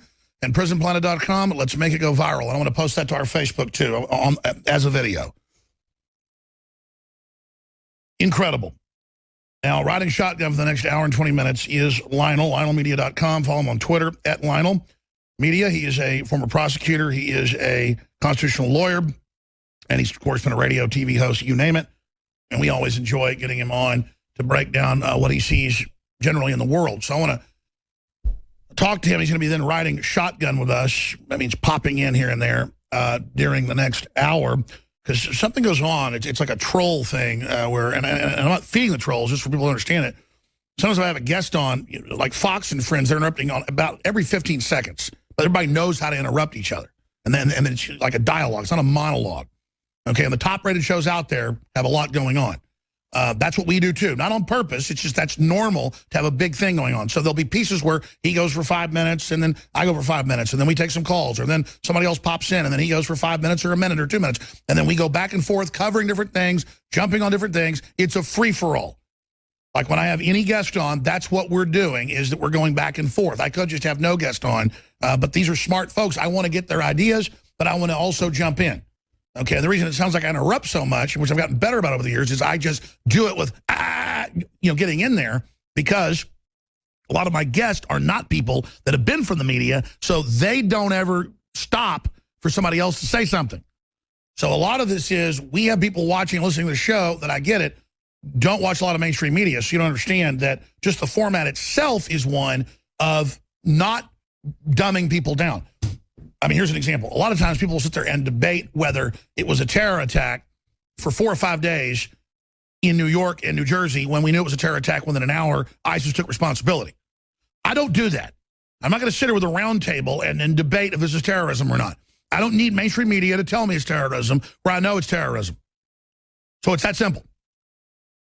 I don't need the mainstream media to tell me Trump won or lost the debate. I'm going to make that decision myself. I think he narrowly won it, because they went so far against him, and he was debating Lester Holt, not just Hillary Clinton. She interrupted him 40-plus times.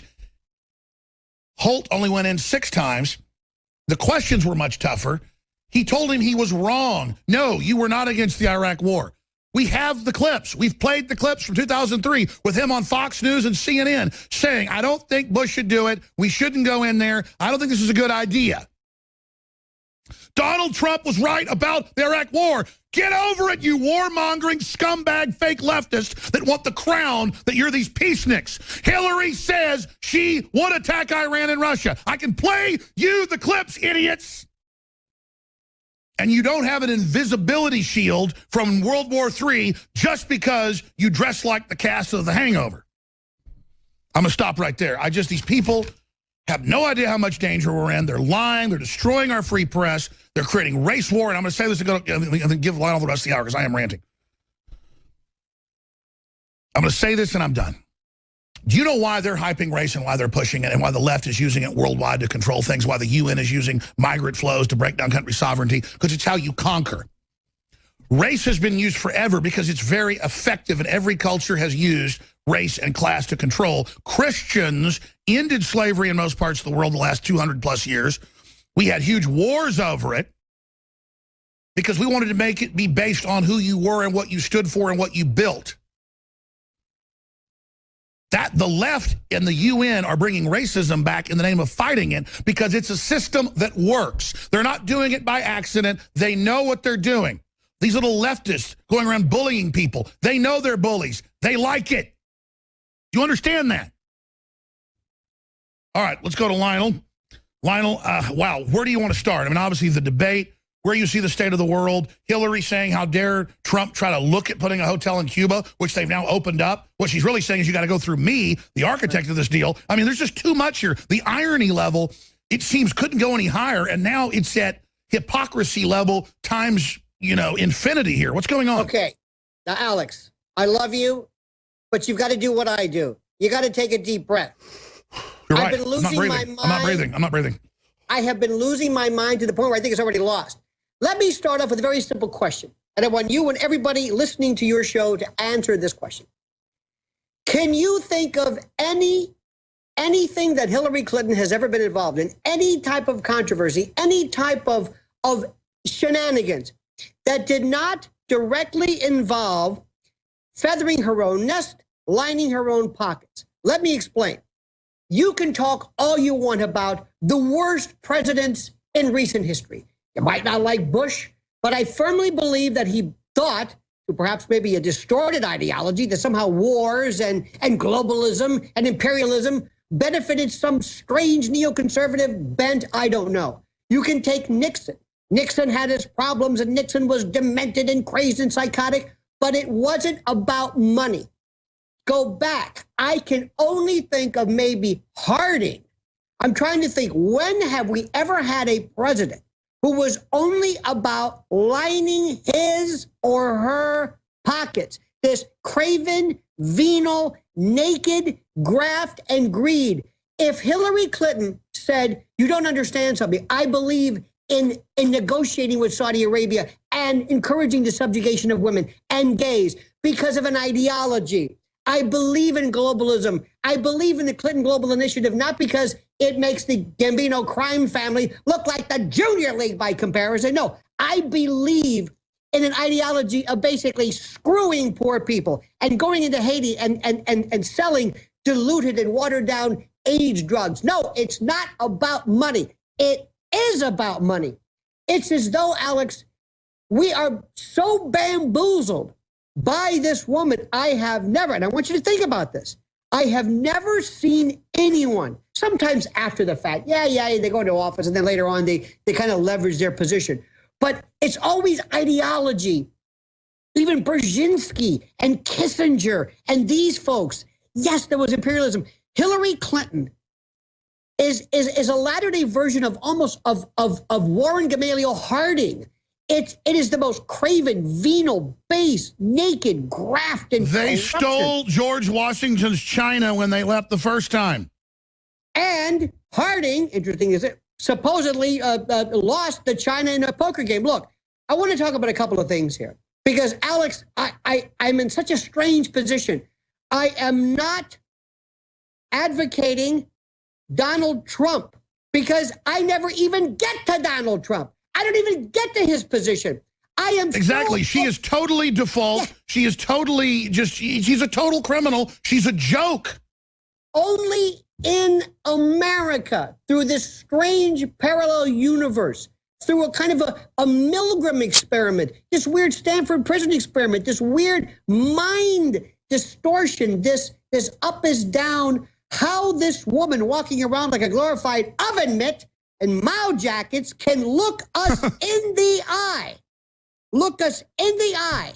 Let me ask you this, Alex. If I went and I said, listen, Dr. Jones, I need you to sign off for me. I'm going to be doing carpooling for kids. I'm a school bus driver. Now, I forgot to tell you, in 2012, I had a very serious concussion. I had blood clots. I had a problem. I was out for 6 months. I had to wear Fresnel lenses for diplopia, prismatic lenses because of double vision. I then wear Zeiss 1 blue photosensitive optical lenses that are normally attributed to epilepsy. I am seen at 9/11. And by the way, please, I know what you're thinking, but the corollary between the collapse of Hillary on the day when we remember the horrible collapse of towers, a sick analogy to be sure. But there she was. Do you believe me or your lying eyes? As she, Alex, not stumbled or not tumbled. Fell completely over, had to be held up. They couldn't even hold her up. Her feet dragging behind her. Lost a shoe. And they're doing neurological tests like you're milking a cow to put her into an ambulance.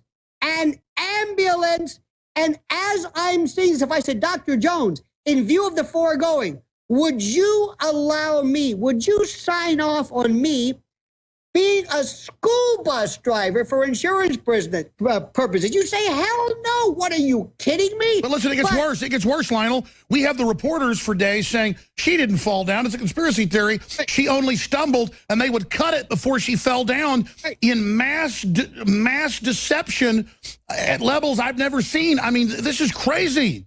Now, Alex, I think that after a while, what we're seeing here is if I completely repeat lies to you, I'm a psych major. Oh, here we go. Look at this.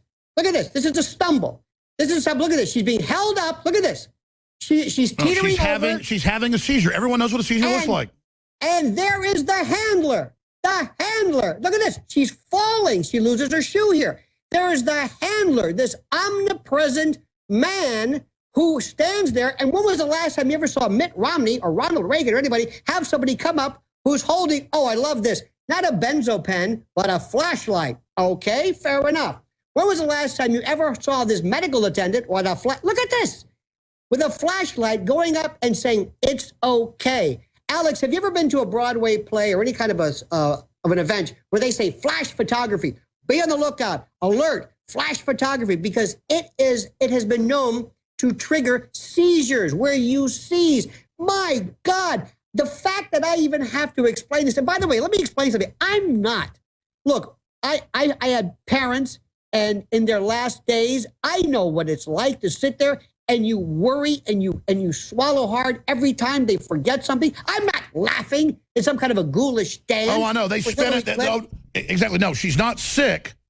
But then now we're making fun of her illness. But I want to go back to this, Lionel. Yes. It's what Julian Assange said about a month ago. He said she is a demon, and the press climate where they're covering up for her is super dangerous. We're dealing with dangerous authoritarianism. She's going to put all of our necks in a noose. And he's saying she's physically dangerous, and she's got a crazy press ready to see us arrested. Hell, I bet if they went full authoritarian and said, we're going to start executing, Alex Jones and Matt Drudge on live TV, the average Democrat, I'm not kidding, would say, yeah, kill them. That we've gone out and talked to people on the street. The majority of Democrats say, kill gun owners, put them in prison. I mean, there seems to be such a ravenous authoritarianism about them now. What happens? You just now, you mentioned, you mentioned Julian Assange. We have Gerald Nadler from New York talking about investigating Roger Stone because he talked with, I don't understand this. I don't understand. Yeah, the New York Times and everybody else can talk to Julian Assange, but if Roger Stone talks to him for his show, oh my gosh, well, they've come up and said that I'm a Russian agent on MSNBC. Oh, that's another one too. Do you remember, this might be a little before your time, but when I was a kid, I remember when Rocky and Bullwinkle, we weren't really sure what this was, but it was Boris Badenov and Natasha, and it was all this Russophobic Cold War Red Scare nonsense. And we were kind of acclimated to the idea that Russian, Russophobic, scary, Russian. Okay, now it's Putin.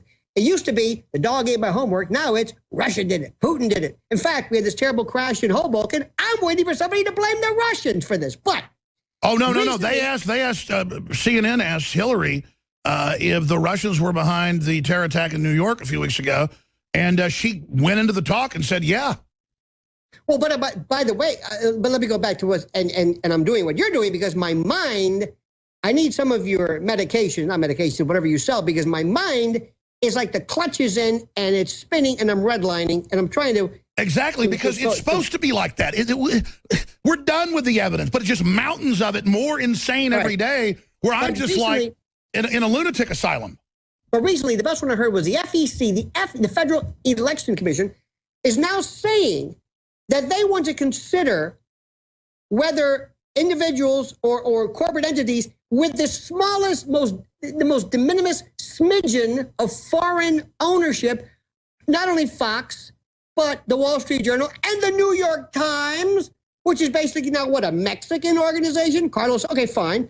But whether they should not be able to opine as far as elections go. And then that'll all be selectively enforced, though. Precisely. Now, you have the FCC at the same time advocating foreign ownerships hereby come in, take our licenses, but don't say anything about our elections.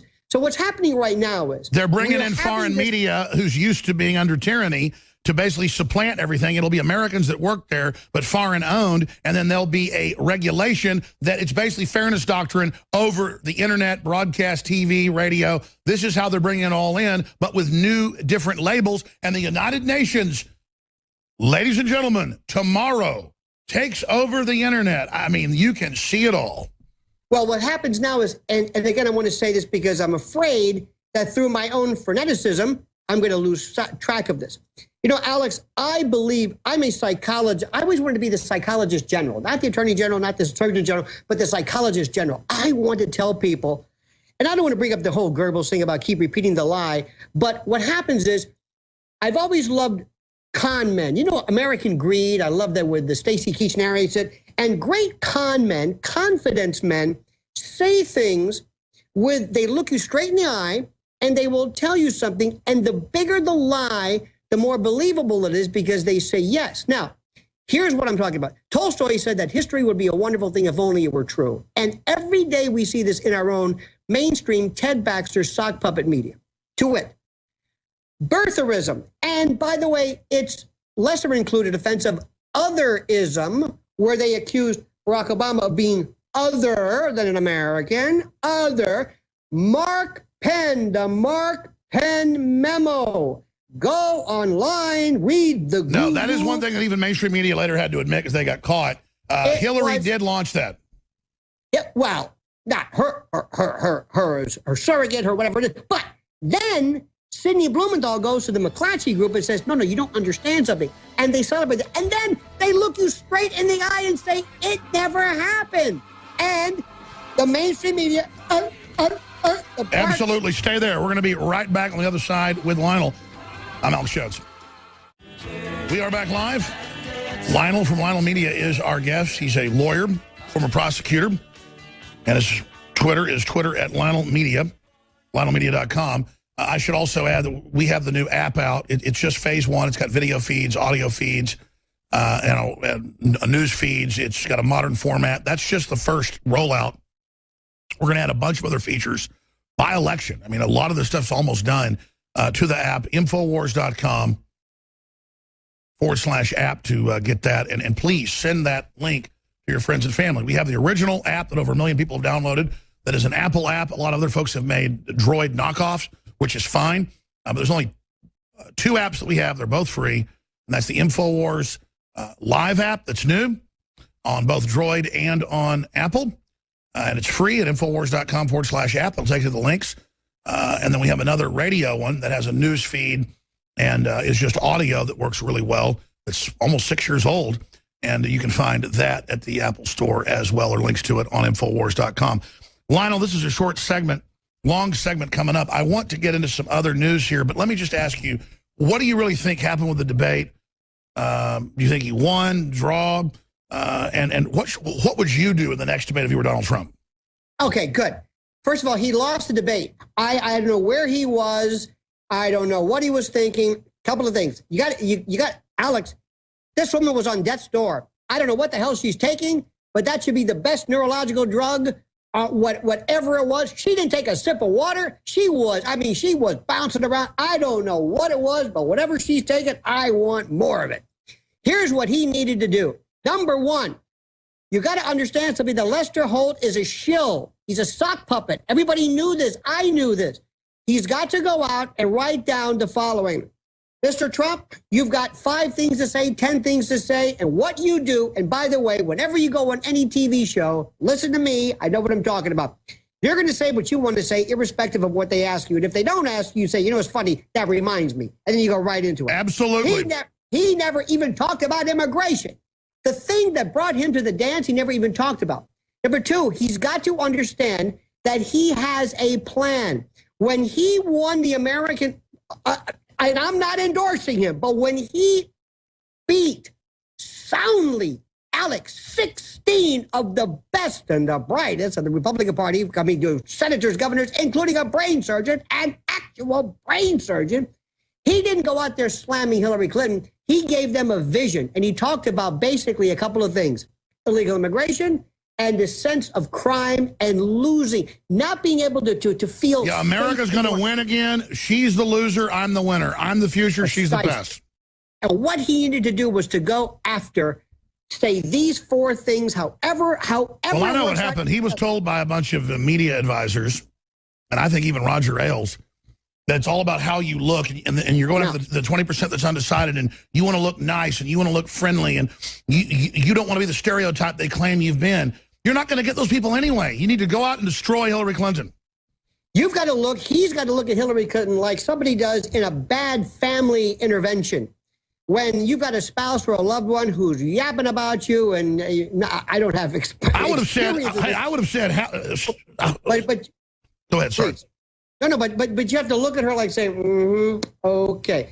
There was a debate years ago where Daniel Patrick Moynihan ran for Senate against a woman named Bernadette Castro here in New York. Now, Daniel Patrick Moynihan was a bona fide genius. Alex, he never even looked at her the whole time, never even acknowledged her. He said the following. Now, here's the thing that she has to do. There are a couple of things. Number one, when Hillary Clinton talks about taxes, when Hillary Clinton brings that up, what they do is that's their wedge. And people who are not, remember, nobody is for Hillary. They're against Trump. Exactly. Stay there. Let's talk more about what you do. I totally agree with you, Lionel. We'll try to take this video, maybe send it to Trump, because he just could have destroyed her. When she said, oh, you ripped off an architect. Oh, really? Was that ever found in court? No, it wasn't. You're a liar. By the way, you stole the china and then said you didn't have it and had to give it back months later. It was worth $1 million. You are a thief. You are a Chinese spy. Only 38 days left. You know, Lionel was a prosecutor, he's a constitutional lawyer, TV host, radio host, and he was pointing out that his minor was in psychology.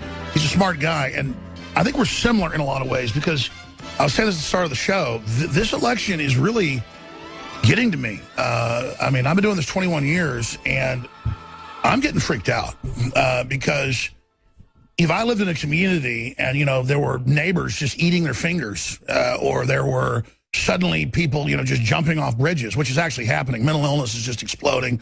Insanity. I mean, that's all the metrics show it.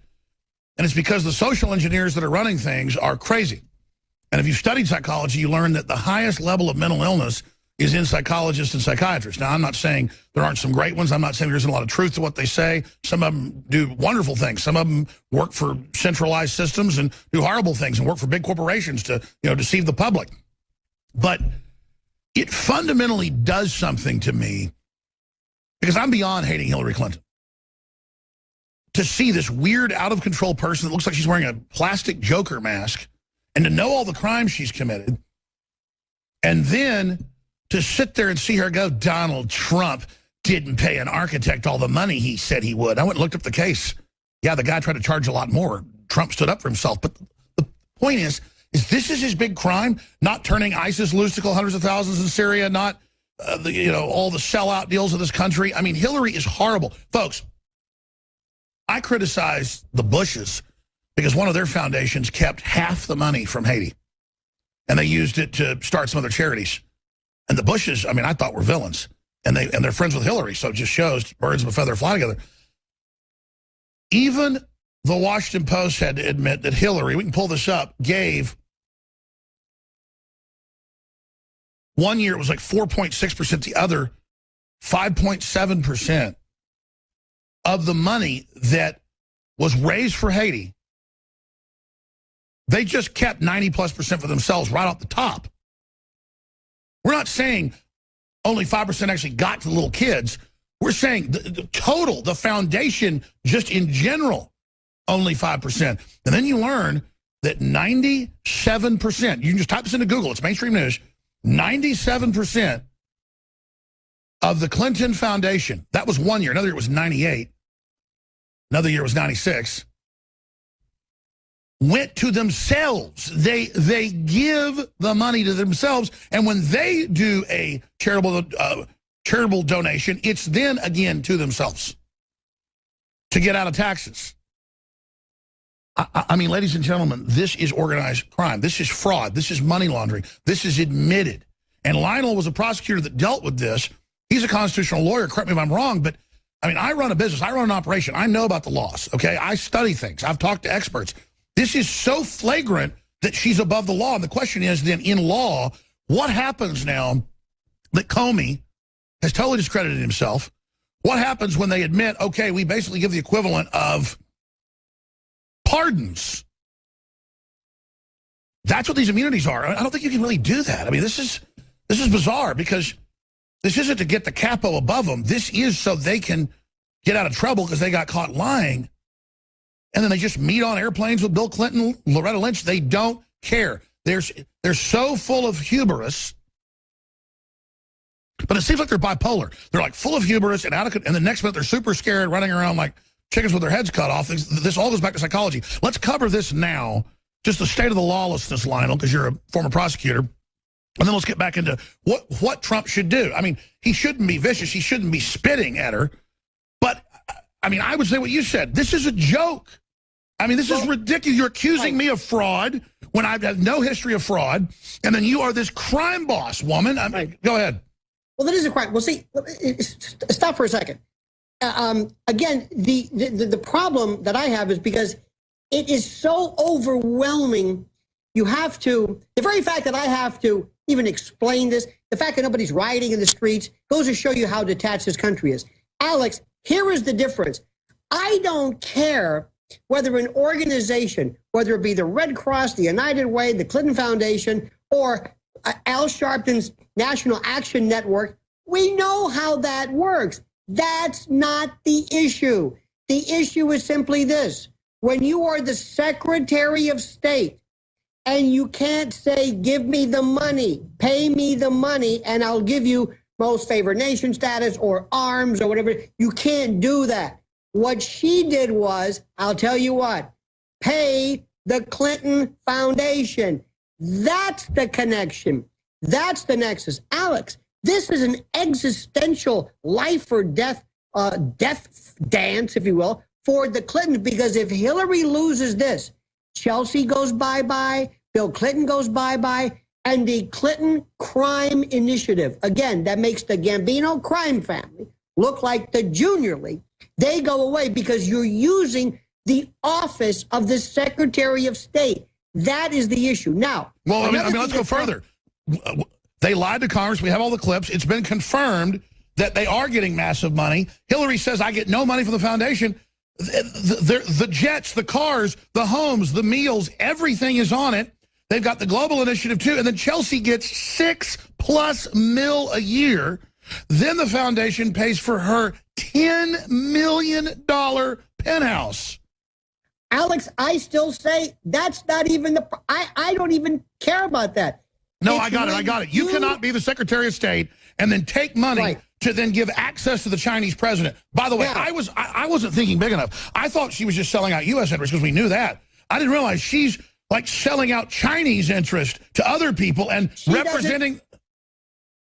My friend, my dear, and I'm proud to say this, and I say it proudly, my dear friend, from the time I met you and I introduced you, and for the first time, I remember hearing you for the first time.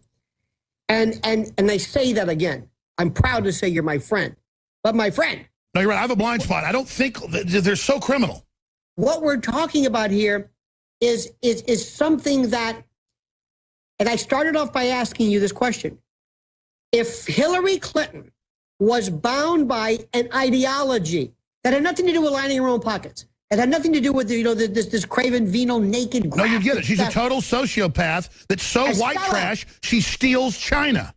But aside from that, low rent, she is the person. Look, Bill Clinton never had that desire for money. I mean, I would just be honored to eat off the stuff that George Washington had. I mean, these people are just, oh, man. Well, let me go back to going back, and I know I'm jumping all over the place, but that's my nature. Now, going back to the debate, I would teach Donald Trump like a kata, whether you do Krav Maga or any kind of martial arts. When they do this, you do this.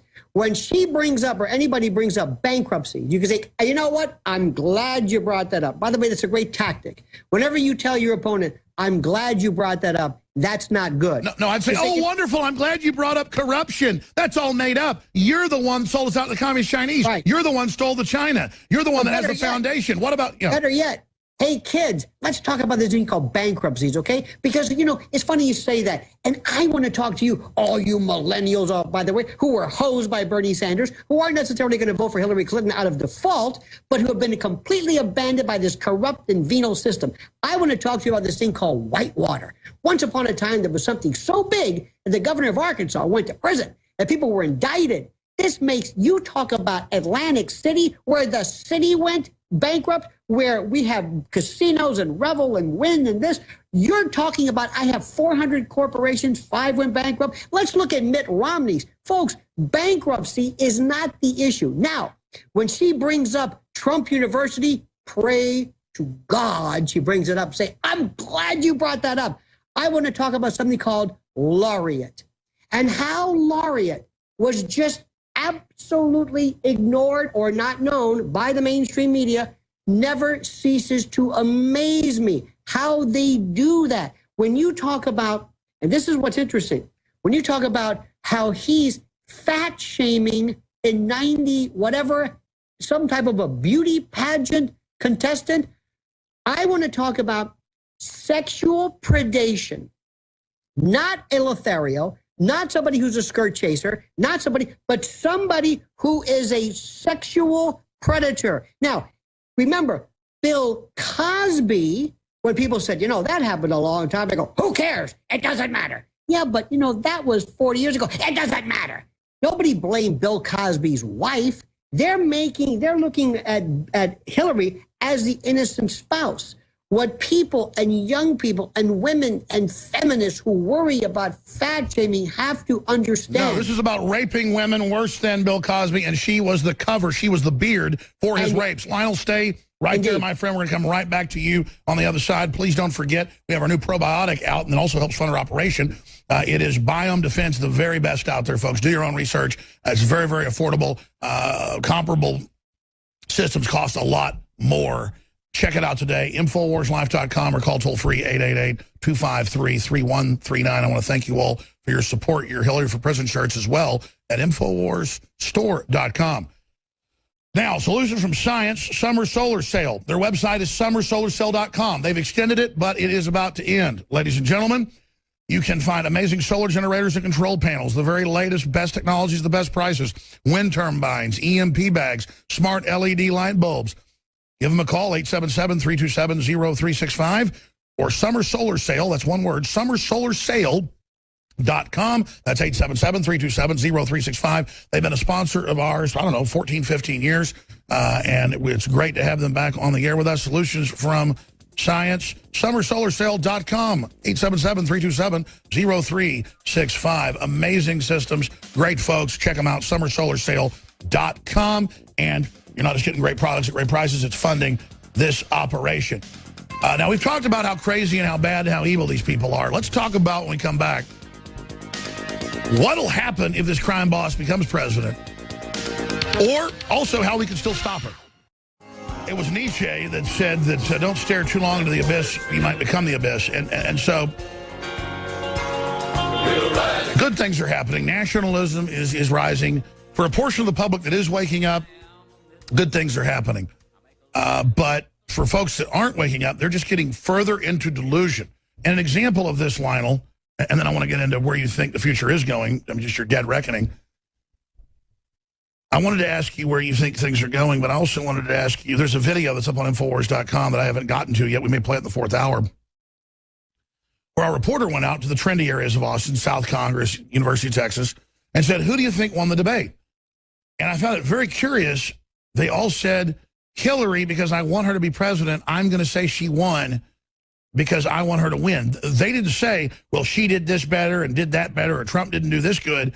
They didn't have any information. It was just, he's racist and I want her to be the winner. So what they're saying is they just delusionally look at, say, a white cloud, and if they want it to be purple, they say it's purple, even though it's white. So let's pot his audio up. I mean, what do you call this psychology? I mean, you say you think Trump lost. I get it. He dropped the ball. He could have done a lot better. So you're saying you think he lost because he didn't do what he should have and didn't have a spectacular victory.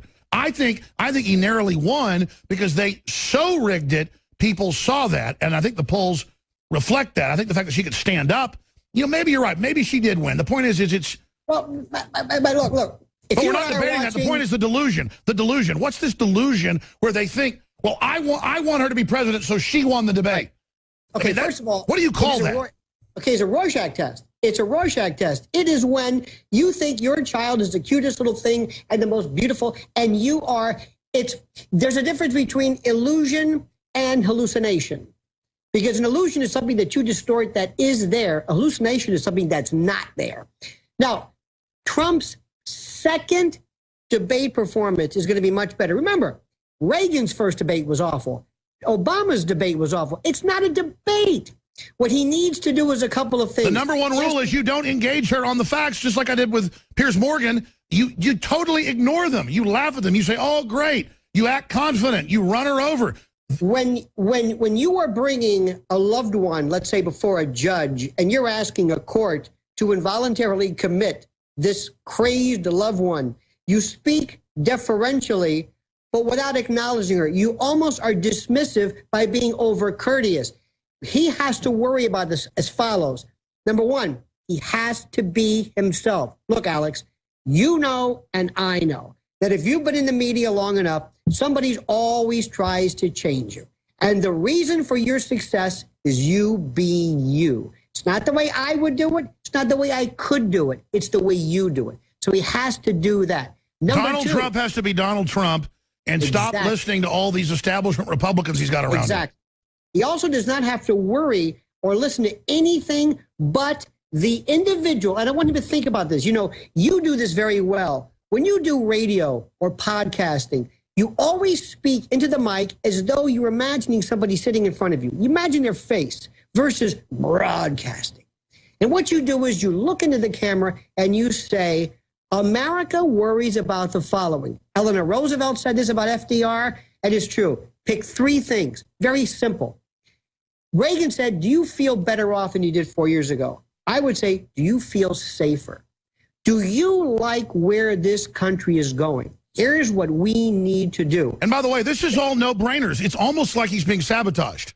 Exactly. It's axiomatic. Because believe me, you know, Alex, you and I, this may come as a shock to you, but sometimes I've been accused of being conspiratorial. And as the great Gore Vidal said, I'm not a conspiracy theorist, I'm a conspiracy analyst. And sometimes I'm wondering, could it be beyond the realm of Machiavellian artifice and stratagems for him to be some kind of a spoiler? Nah, I don't want to think about this. I think he's very serious. I'll tell you this.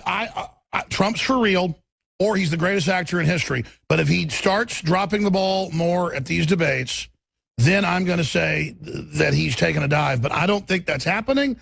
I'm not introducing that. But I will tell you, there's no doubt there are political operatives in there who want the next job and the next job and want to play footsie with the establishment who are drinking the wrong Kool-Aid. Because let me tell you something right now, and you look at this. I want to bring you up to speed. You know, Stalin allegedly said, it was a bit hyperbolic, but Stalin supposedly said, you get out the votes or you get the votes, let me count the votes. You know, Palast and others have talked about how there have been classic ways in the past, Alex, to go after, let's say, allegedly, perhaps, poor votes, African-American votes, Latino votes. Well, in this particular case, remember, Hillary is not a Democrat. She's not a progressive. She's not a liberal. For her to win, you've got to steal Republican votes, theoretically, and you don't do that. So what's she going to do? How do you steal the election from the establishment? You bring in the Homeland Security and the UN Security Force and the EU Security Force, and you, quote, guard the election. But earlier they said there's no such thing as election fraud, but now they're desperately guarding it from the Russians. The Empire. Roger Stone's coming up with us. Stay there, Lionel. All right, Roger Stone is joining us via the phone, and we've got Lionel via video Skype. Again, this is a syndicated radio broadcast. Is its roots, but it is TV as well. But it's not a controlled teleprompter format like CNN or MSNBC or Fox. It is real analysis, real history, real information. And it's not people that are controlled. I don't pre-screen my guest. I don't sit there and tell them what they can talk about and where they can go. We really break things down. We don't tell callers what they can talk about either. I mean, we talk about certain topics we want to cover, but this is the future of the media, and that's where it's going. And that's why they have to come in with massive censorship. Lionel hit an area earlier that I want to bring up with Roger Stone after we hit the campaign, and that's that they're saying if there's foreign media in this country, that it can't then talk about our election. But then they're bringing in foreign companies that hire Americans, and then people don't even know it's foreign, and then, of course, it'll be government politics. It'll all be selectively enforced. It won't be neutral. There's no such thing. They're like, Jones admits, he's a wild libertarian supporter of Trump. Well, of course I admit it. I'm open about what I do. I can barely keep track of all the news and information, much less sit here and spin stuff and come up with angles. I come up with what the reality is for me in my own research and history. That's what's scary about these millennials we interview. They're on the street and it's like, well, I think Hillary won the debate because I want her to be president, so I want to say she won. They think like she wins because they say she did, instead of did she really win the debate? Like, I want Trump to say he won that debate. I think he narrowly did because they overdid it. They bullied him so bad and interrupted and did it. People are sick of this. They're sick of the MSM. It's what the Washington Post said on Monday. Don't call us the media anymore. And we're very condescending. We're going to talk to Roger Stone about that as well. But regardless, there is a collapse of the establishment media. That's why Roger Stone's doing a radio show now on GCN. Lionel's doing his own show, and he's been on national radio and TV in his own right. It's why more and more you are doing it. And in this college of ideas of real diversity and real competition, the best will rise to the top unless they try to rig it. So in just a couple days, October 1st, the UN takes over the web. Doesn't mean they're going to shut it off today, but the fix is already in. So we'll talk about that. Before I go any further, again, this is about to end. The summer's been over for a week. They've barely extended it because I was supposed to plug this a month ago and just didn't do it. I've been so busy. I'm just skipping breaks, not plugging sponsors. I mean, I'm crazy, okay? Quite frankly. To the point we've been losing money lately because I've been so busy. So that's why you're hearing all these plugs. Solutions from Science, summersolarcell.com. They're amazing. They have wind turbines, solar generators, EMP bags, smart LED light bulbs. Just a great cornucopia of really high-quality products.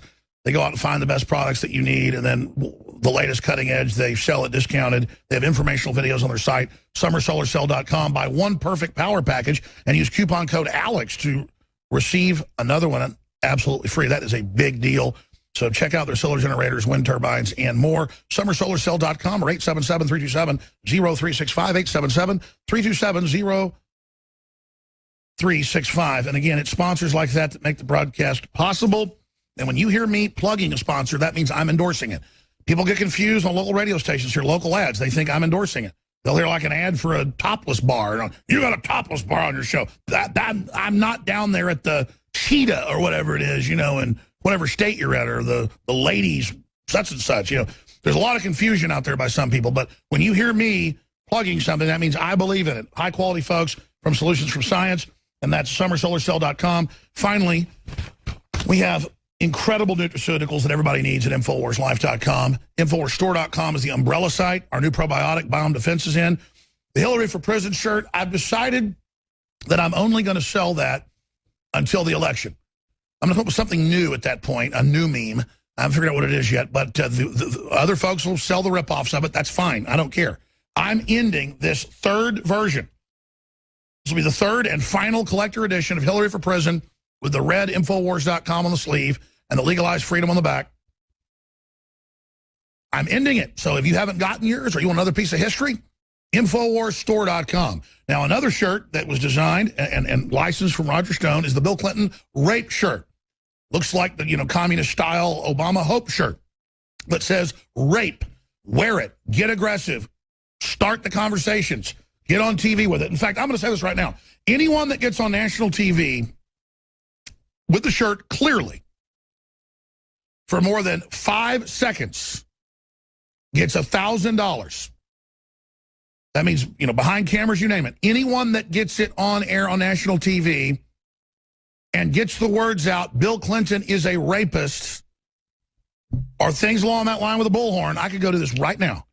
$5,000 until a budget of $100,000 has been spent. But you got to upload the video to YouTube and Facebook. You got to get it to us, and I pay all these bounties. I pay all these contests. We've had a $100,000 contest before. My budget's $100,000. That means if a bunch of people do this, I'll pay up to $100,000 and stop it. That's $1,000 if you just get the shirt on national TV. Visually rape. Okay? It is $5,000 if you get the audio, legally and lawfully. They got to be outdoors, one of their little events. You got to have a bullhorn. You got to have the shirt on or have somebody with it, or maybe a big sign with it on it, and two of you hold it up, and then somebody else bullhorns. Bill Clinton is a rapist, not a philanderer. Hillary covers up the rape. Now, I'm going to go back to Lionel here in just a moment. He's riding a shotgun with us, and Roger Stone's popping in. Roger, thanks for coming on. There's so much to get to today. Lionel, who I know is a cohort occasionally on radio with you, is here. There's so much to get into. Front and center, CNN, big cover story. They're airing it every hour. They say you're running the Trump campaign. You're one of the worst guys in the quote, boys club, and that supposedly you're the one that's got him out there saying philanderer. And I talked to you this morning. That's more BS, isn't it? Yeah, this is very disturbing, Alex, because CNN, and I have many friends that work there, is completely misrepresenting my views. I have never said publicly or privately that Donald Trump should make an issue of Bill's infidelities, his indiscretions, his consensual sexual relations. I don't think the voters care.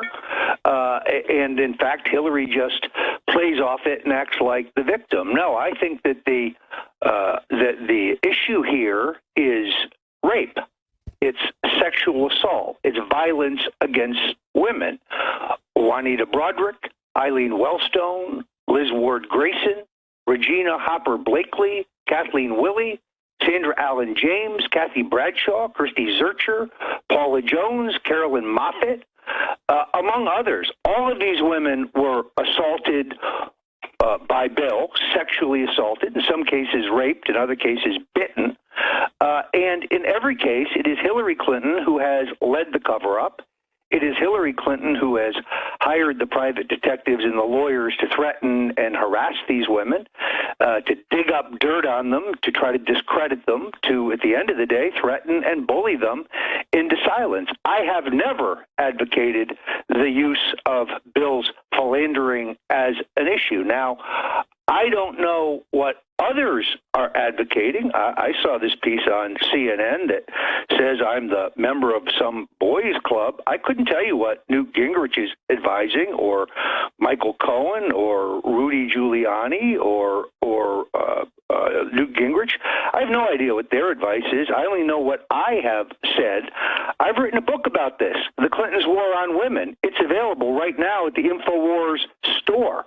It's available on Amazon. It's available on Barnes and Noble. You won't find much in there about consensual. Well, this is how they lie about us all. They always misrepresent what we're really saying, and this is on purpose. Obviously, they know that you wrote the blueprint with all the admitted facts about their war on women and about how she's a beard for his sex addiction and rape addiction. I mean, he's a Ted Bundy type, and so they're just diverting it and saying, oh, the philandering. In fact, I've even some stories like, even though Stone admits he's got a wild life, he's a hypocrite and he's mad that Bill's got women. Again, these people are total Decepticons. Yeah, look, I'm a libertine. I make no bones about it, but I've never raped anybody. I've never assaulted anybody. I've never bitten any women. I don't think consensual sex is of any interest to the voters. Now, did you ever bite a woman a little bit if she wanted you to? Now, let's be honest. Well, I'm not going to get into that because I'm a happily married man. I know, of course. But the entire disinformation campaign, I might just watch CNN in disbelief and see Brooke Baldwin, who I think is a pretty nice lady, talking about Bill's indiscretions. I'm not interested. No voter's interested. That's not the issue here. But for Hillary to raise the questions of Miss Venezuela or Miss Universe from Venezuela, who hardly seems to be a sterling character, who cares?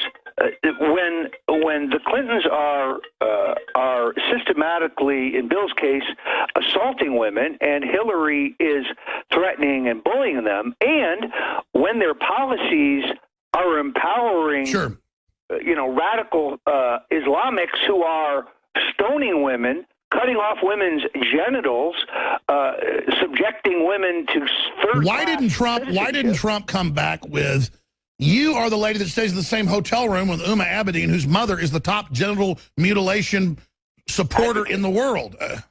Yeah, no, look, there's so many extraordinary lapses here by the mainstream media. They've gone completely I've got insane. Lionel here, and he can jump in any time he wants, but Roger, shifting gears out of this, our audience gets it. They understand it. I mean, there's new people tuning in all the time, but if they haven't woken up by now, they probably never will.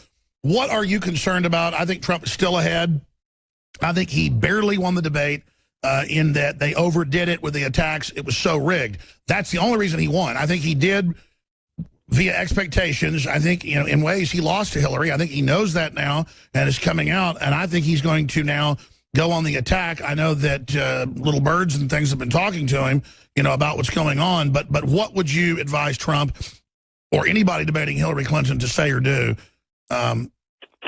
Well, I'm not going to divulge directly what my advice may or may not be, but I think if anyone reads my book, they'll understand it. Hillary Clinton raised the question of mandatory minimum sentences? Really? You mean the ones that she and her husband gave us in the 1994 crime bill? How could any black person vote for Bill's wife when she called them super predators who must be made to heal? Let's be very clear. The 1994 crime bill pushed by the Clintons has incarcerated an entire generation of young black men for the nonviolent crime of possession of. And by the way, we have a former prosecutor here, Lionel, from LionelMedia.com. Lionel, jump in here. You know more about this than I do. Well, there's this whole issue has been replete with lies. Look at how they lied about claiming that stop and frisk was now illegal. Stop and frisk has been the law of the land since 1968 in the case called Terry against Ohio. What they do is they just make things up. What the Clintons have been responsible for is advocating and maintaining a prison industrial complex. And what amazes me is as long as the sock puppet, Ted Baxter, mainstream media continue to run and act as a rodeo clown, meaning diverting the attention of the charging bull, diverting the attention from what would normally be an inquisitive public. See, they are part and parcel. They are co-conspirators. They're accessories in this disinformation front. Because if the public really understood just an idea, and Roger, what I started off with in explaining to Alex was what I cannot get away from is the fact that we can argue all day long about ideologies of politicians. You might or might not have preferred what Reagan or Nixon or Bush or Carter did, but we never believed that they were part of a craven, venal, naked graft and corruption lining of the pockets. Everything that is the essence of Hillary Clinton is about her making money. That's it. It's not ideology. It's not a direction. It's not a vision. It's not a platform. It's not a future. It's about the lowest form of graft there is, her making money. She's subject to being bought and sold. So not that it would change anything, but Roger and Alex, if she could say to you, you don't understand. I firmly believe in the tenets and the precepts of what I'm saying based upon a grander, loftier goal of the predominance of a particular idea. Fine, I would have a problem with it, but it's not even about that. There is no substance. It's about money. She has no ideology other than the ideology of money. And that's my next question for you, Roger. Bernie Sanders, I think he's really a socialist. I think he really believes all that claptrap, but at least he's sincere. Let me ask this then. Is she a sociopath or a full-blown psychopath? I'm not a psychiatrist, so I couldn't tell you, but either one is a real possibility. Well, I'll tell you, I think she's a psychopath because she's not just a sociopath. She enjoys hurting people and brags about it and licks her lips and looks like... May I add something to that, Alex? Yes. One of the definitions of psychopathy and sociopathy, which is kind of more of what she is, though it's hard to differentiate, is they don't have an appreciation for consequence. And a lot of times what a sociopath will do and a psychopath is they will lie and get themselves into trouble, not because mendacity is their middle name, is that where you and I might not lie because we will get caught. Hillary Clinton lives in a world that has its own rules. She can do whatever she wants. And not only that, she gets out of think about this. Bill Clinton and Hillary, they have never been caught at anything in their life. That's right. And so that's why they have incredible hubris. And it just sounds like World War III to put her in the presidency because she just thinks she's invincible and she's got all these minions that are just hopping around. Roger, so let me ask you this question. What do you make of all the Charlie Rose and Gruber's and you know, the outgoing head of the State Department spokesperson. There's all these videos now where they go on TV and laugh and talk about how they're deceiving us and thank God we're so dumb. What the hell is that? Yeah, this is, as your friend Karl Rove used to say, they're creating their own reality. So Trump did fine in the debate, so we will create our own reality. It was an ignominious defeat by Trump. No, it wasn't. He scored on jobs. He scored on taxes. He let a couple pitches go by, but it was only the first debate. We have 2 more debates to go. So you have here the media seeking to recast the results the way they want them to be, as opposed to the way they are. Do you agree with me, though, that the fact that they so over-rigged it, and the fact that he was debating 2 people, I mean, I think that's really why Trump won. Yeah, look, I think that's true. I also have been watching this entire discussion where Hillary's aides say that she passed out on 9/11. She's had these fainting spells because she doesn't drink enough water, and they laugh. You try telling Hillary Clinton to drink water. Well, of course, one of the side effects of Parkinson's is incontinence. So I think the reason she doesn't drink water is because she most likely, has a bag strapped to her leg. Now, when you look at photos, there's very clearly something. No, that's why she's wearing the big. That's why it'll be like 80 degrees, and she's wearing huge outfits because the woman's wearing a diaper. Yeah, she has serious health problems. She's concealing them from the public. Isn't it interesting that Bill said that all her doctors say she's fine, yet the only doctor we know that she's seen is this quack in Mount Kisco. Well, first he said, oh, yeah, she falls down all the time. You know, it's no big deal. I mean, it's going on for a long time, but very rarely. I mean, of course. Yeah, actually, we said, you're right. And that's why an ambulance follows right behind her, and that's why the Secret Service said, look, just watch the ambulances, watch the vehicle. She's falling down. You're going to catch it on tape. And look, we caught it on tape. Well, and CBS, God bless them, they edit Bill's comment that she faints all the time out of the interview because they're in on the joke. In 40 years in American politics, 9 presidential campaigns, I've never seen this kind of bias. I agree. What does that signify that they are destroying themselves with a wall of lies? Every major channel would show her wobble. They said she stumbled. Big deal. She didn't fall. They tried that for 2 days. Until they figured out, oh, my God, it's all over the internet. Again, I would figure that out in 2 seconds. Plus, I don't want to be deceptive. The most valuable thing is people knowing you're telling the truth. That's the most valuable commodity. People know they can trust you, that your word is your bond. That's my most valuable thing. But they don't even get that. But if I was in their mind, exactly what Lionel was just saying, I want to ask you this, Roger, and then have Lionel come back. If I was them, they're not even smart enough at CNN and all the major channels. At first, Fox wasn't even showing it all. To only show her wobble and then not completely fall down and say we made it up? I mean, what the hell were they thinking? And then, of course, 2 days later, they then had to actually start showing it, Roger. That shows these people are stupid.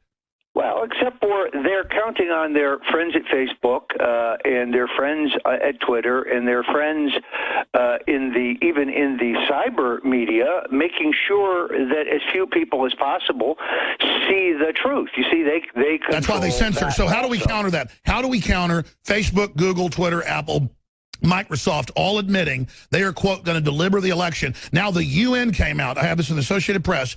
Came out and said, Americans, we must bring down Trump. People worldwide stop him. Meanwhile, a branch of the UN/EU is being brought in to oversee the election. You can't even make this up, Roger. No, and as I've said on this program, watch the watchers. We're about at stopthesteal.org. We are about to unveil our national exit poll software, so that we can double check this election, and we will know definitively whether this election has been stolen. This is a lot of bells and whistles have gone into the technology. Working with political scientists and working with other IT specialists, we're going to be able to see graphically whether they are cheating. We also have now finally come up with a program called Defend the Donald. You can go to stopthesteal.org and click on that link because we have to combat the paid bots being run by David Brock, the money launderer.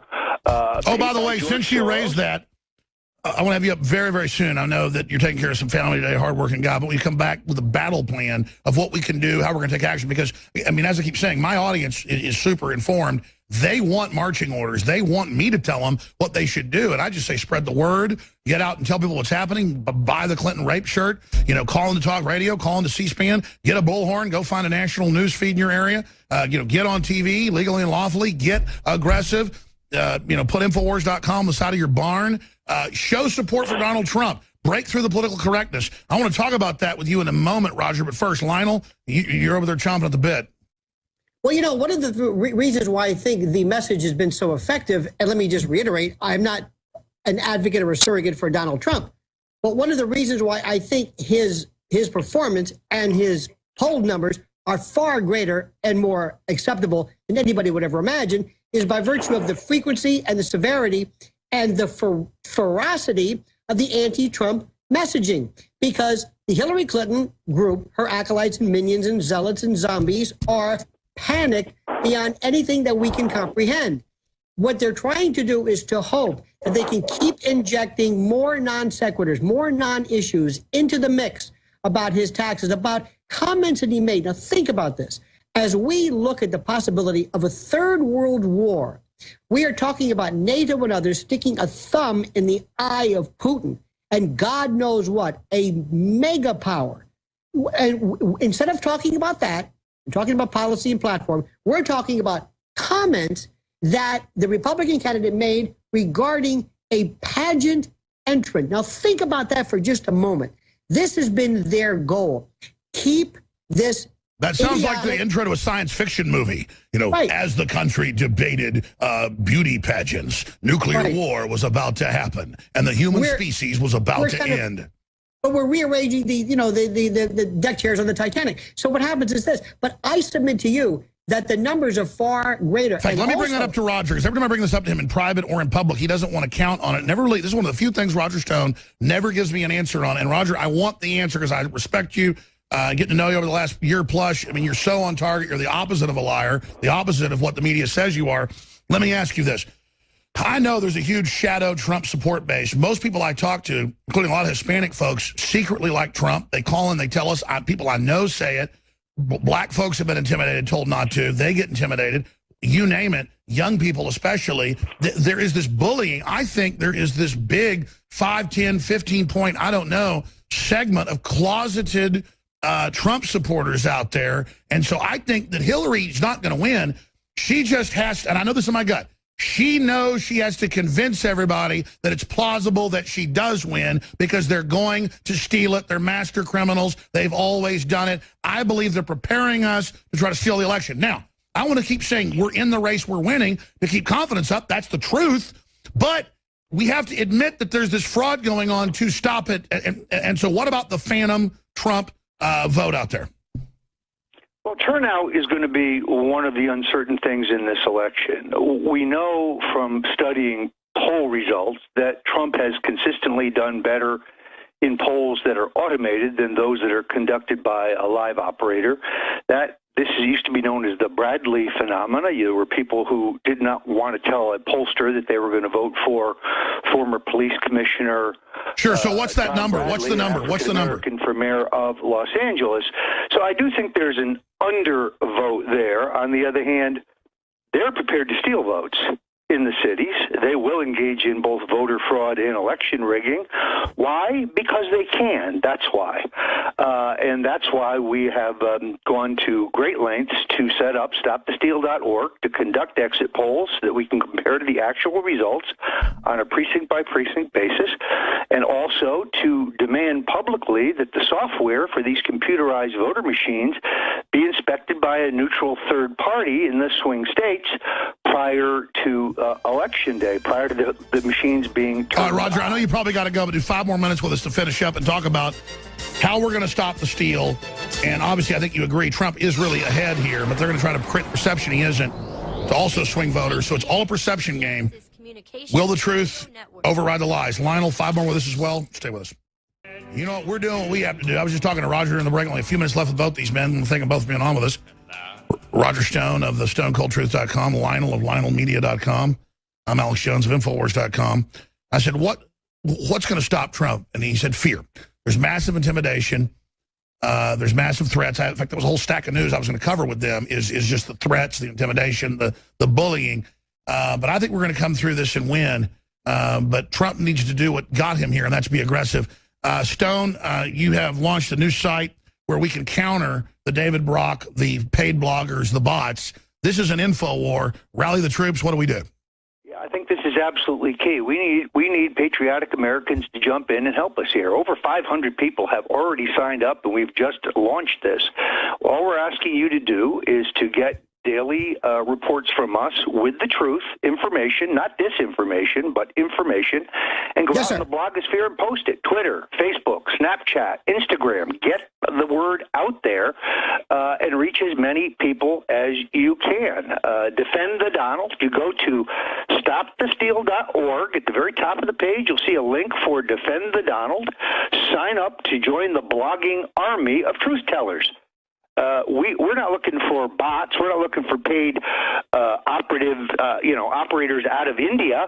We're looking for red-blooded Americans with flesh and blood to sign up and join this blogging army. Absolutely, and we're going to take a lot of this, and people sign up for our free newsletter, Infowars.com/newsletter. The same thing. It's an info war, folks. Lionel, final question or comment for our guest here, Mr. Stone. Well, Roger, I was curious about what is your take as to the latest attack where anybody who now speaks or refers to or gets to know or discusses Julian Assange is now, according to Jerry Nadler, subject to FBI investigation? Yeah, that's a witch hunt. This is the new McCarthyism. Jerry Nadler, hack politician from Manhattan, is demanding that the FBI director investigate me for what? For having a mutual friend with Julian Assange? The FBI ought to be investigating his fat ass for working with the Clinton crime family. Yeah, they really ought to investigate him, but it's an abuse of power. It's the new McCarthyism. It's completely irresponsible, and it's entirely partisan. I mean, all the top Democrats on August 31st in the House co-signed a letter to the FBI director demanding that I be investigated. This is laughable. Be investigated for what? Expressing my First Except Amendment Hillary rights? says she's going to shut down the alt media and dark-hearted demons as soon as she... Lionel? No, I'm sorry, but this is a direct affront against the First Amendment. We have a mutual friend, Roger, who is speaking with Mr. Assange. I guess Oliver Stone should be investigated as well. But also, I mentioned to Alex before, there's a new ruling by the FEC which seeks to invalidate or disenable any media organization that has a smidgen, a de minimis of foreign ownership from not only reporting on elections, but even commenting. And that would include Fox News, Wall Street Journal, and the New York Times. Yeah, no, they're trying to bring back the fairness doctrine. I mean, it's all happening, Roger. Yeah, no, look, I invited a reporter I have huge respect for at the New York Times to join my radio show this weekend. He said, sure, absolutely, I'd love to, but I have to get approval from the higher-ups. It's standard. I said, no problem. He called me back this morning, kind of sheepish, and said, well, bad news. They nixed it. That's just pathetic. I mean, but it's part and parcel of they're always about ending communication. They're always, the White House that runs Media Matters is always about this person shouldn't go on Alex's show and that person shouldn't. Yeah, they want to control. Burning. It's book burning. It's Hitler-like censorship. Stalin would be proud. What can I say? It's here. Roger, we'll talk soon. Thank you so much. Great to be here. All right, I'm going to be back with a little bit more Lionel, then hand the baton to our own David Knight. I got a bunch of news I haven't hit yet, so I might just co-host the whole third hour. I'm getting wound up. We have created a new deplorables meme. Of course, I'm in the original one. Very, very honored to be there with Pepe the Frog and Donald Trump and others, the Trump sons. Glad they retweet that out, but we made one yesterday where I had some of the reporters that were here standing a V behind me. It was Buckley's idea, somebody's idea around here. And then I thought, wait a minute, Paul Watson's not in this. And we should probably have some of our other reporters and people in it, but there's too many, I guess. So we put it out. Well, there is a new one out that we'll put on screen for TV viewers, and I'm going to tweet this out in a moment at Real Alex Jones. Please retweet it to everyone you know. It has a good chance of going viral. Again, there's a new one we made today, and it was put in the computer about 2 hours ago, and I want to show it. And that is the new one, where we have Pepe the Frog, and we also have Paul Joseph Watson. And if you guys need any help, go get Buckley. He'll send it to you again because I want to get this on screen. There you go. So the deplorables, there's a war on for your mind. Now, again, this looks silly, this looks funny, but this is where much of the war is being fought. And that's why Homeland Security, the Southern Poverty Law Center, and the ADL last week officially did what Queen Hillary said, and they listed him as a white supremacist image. Now, you have to ask, why do we then use it? Because it's not a white supremacist image. It was always an image of trolling, having fun, meaning something really was a big victory. That's what it means. It has nothing to do. Can you go to a white supremacist website 3 years after Pepe the Frog arrived? I went and investigated it. A white supremacist site posted it. Oh, my gosh. If a white supremacist ever has an American flag, I can't have one either. We're taking the images back, and we're not going to be politically correct. I mean, let me tell you something. There's funny things about every group of people. And if I see the classic Asian driver that's never driven a car and got their license blocking a highway entrance ramp, I think I'm going to shoot video of it and make fun of it. My sister's Asian adopted. I love Asians. But it's funny. That stereotype's funny. It's not racist. And if they want to get things so politically correct now, where you're not supposed to use the word mother or father, or kids say, I want brownies for dessert. They asked this class, what's your favorite dessert? The kid said, I like brownies. They sent him to the principal. They said, brownie could hurt a black person's feeling because they could be called a brownie. Oh, don't use brown paper bags in Seattle government. And people said, has there ever been a history of brown paper bag being associated with racism? Well, no, but if you just say we're going to brown paper bag it. I mean, I can tell you how many times I've, years ago, made my own lunch before I came to work. And I get to work, somebody says, hey, we're getting lunch. You want some? And I go, no, I brought my lunch or I brown paper bagged it. Again, they just want to get you so off balance where you can't use any words or do anything you want or make a joke. And it's not right, ladies and gentlemen. And as Paul Watson's new video that came out today states, why is it okay to make fun of white people? Or why is Urkel acting like, you know, a classical white nerd racist? It's not. It's funny. So that's what this comes down to. We need to be able to laugh and make jokes and be silly and, again, have humor. This is an assault on civilization. I want to get to the intimidation with you and David Knight, who's going to be riding shotgun with us for the rest of the segment. I know you got to go, Lionel, of LionelMedia.com. You know, as a constitutional lawyer, as a former prosecutor, am I right on this political correctness? I mean, what in the world is going on here? Because it's getting crazier and crazier now where they say, we don't want images of masculine men on the walls. You know, that might intimidate someone who isn't big and masculine. Big and masculine at a university hurts women's feelings, or, you know, no, I mean, I'm not kidding. Or don't have a gorilla. No, I know you're not. And that's the sad part about this. You know, Alex, there's a couple of things there. There's a wonderful, it's a terrible doctrine called learned helplessness. And it's a part of the PTSD phenomenon. It's also part of the abused spouse phenomenon. What happens is when you tell a country and a culture and you habituate them over and over and over that they don't know what's right, there's nothing funny, be careful, watch what you say, that's one thing. That's one little vector. Another one is, this is a race, Alex, that has nothing really to do with Hillary or Trump. This is about the efficacy and the legitimacy and the validity of the mainstream media. Let me tell you what's going to happen. When the election's over, you're going to see boardrooms, you're going to see execs being called in to ask ABC, NBC, CNN, all of the others to justify their existence if they can't get Hillary elected.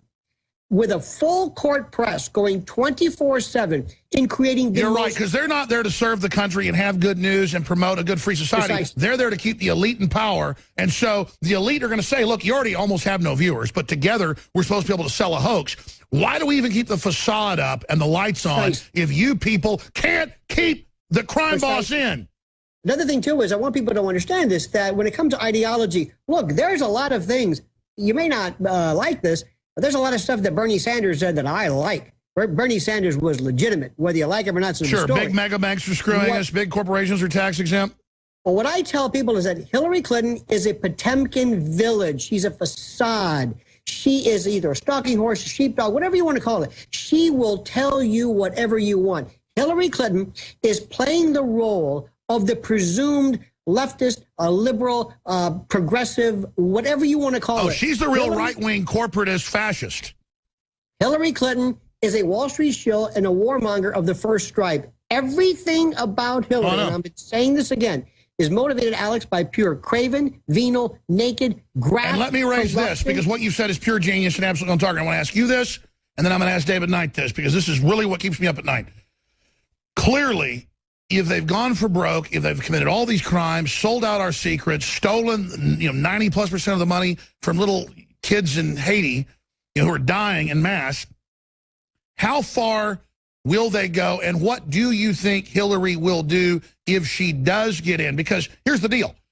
They're going to go ahead and steal the election. I'm pretty sure of it now, because I was thinking about it. They have nothing to lose but to lose. All the crimes they've committed, all the things they've done, the unraveling of the system, the mainstream media is collapsing. It wants censorship. It wants authoritarianism. It wants a managed economy. Their takeover under the old system has failed. Everything they've got is riding on this now. The globalists have said that in every major publication they've got, from The Economist, The Washington Post, The Financial Times, The New York Times. They're all in. They're all committed. They've all had the boardroom meetings, down to even mid-level folks. I've talked to them saying, we've got to bring this in. We're taking over. A lot of even low-level liberals have now gotten on a power trip of like, we're going to arrest people? Yeah, we're going to beat the crap. We're going to kill people. And they're like really fired up and want to have a bloodthirsty takeover, which is they're going to be fighting the patriots, most of the military, the real killers. I really feel sorry for all these candy asses that now want to play dictator. And I mean, I'm not saying I'm going to be in the middle of it, but I'm telling you, folks, civil war for sure. And not the one George Soros wanted. Now Lionel, I'm ranting. Go ahead. No. Well, a couple of things here is I want to see this kind of boardroom one day. You know, there's a wonderful scene from Patty Chayefsky's Network when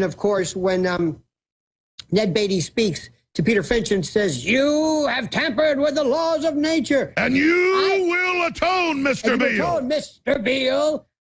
I imagine something similar to this, where Mrs. Clinton, you told us you were one of us. We bought in. Do you think we gave all this money to the Clinton Foundation because we give a damn about Haiti? You didn't tell us you were sick. You didn't tell us this. We thought you were in. How come this latter day Donald Trump is cleaning your clock? You owe a lot of people a lot of money. Now, how do you explain that? Because what this does, remember, the media has it at stake. But Alex, globalism and the power structure that exists, because remember what Hillary Clinton is. They say globalism is dead if she falls. This is so epic. 38 days. I'm on the edge of my seat. The reconfiguration of this. And remember, I have not even got, let me just say one thing in favor of Donald Trump, because I haven't said one thing pro or con. The thing that he said that won my heart, because, Alex, the number one issue for me is world war. My God, have we forgotten Vietnam? You know, we're such a great country. We talk about, the troops. We talk about Colin Kaepernick. We couldn't even beat the Vietnamese because of the corruption. We're not going to beat the Russians. We're going to kill everybody. But we talk about this love affair. You know, I believe there's always an inverse proportionality to somebody's knowledge of history and the size of their American flag, lapel pin.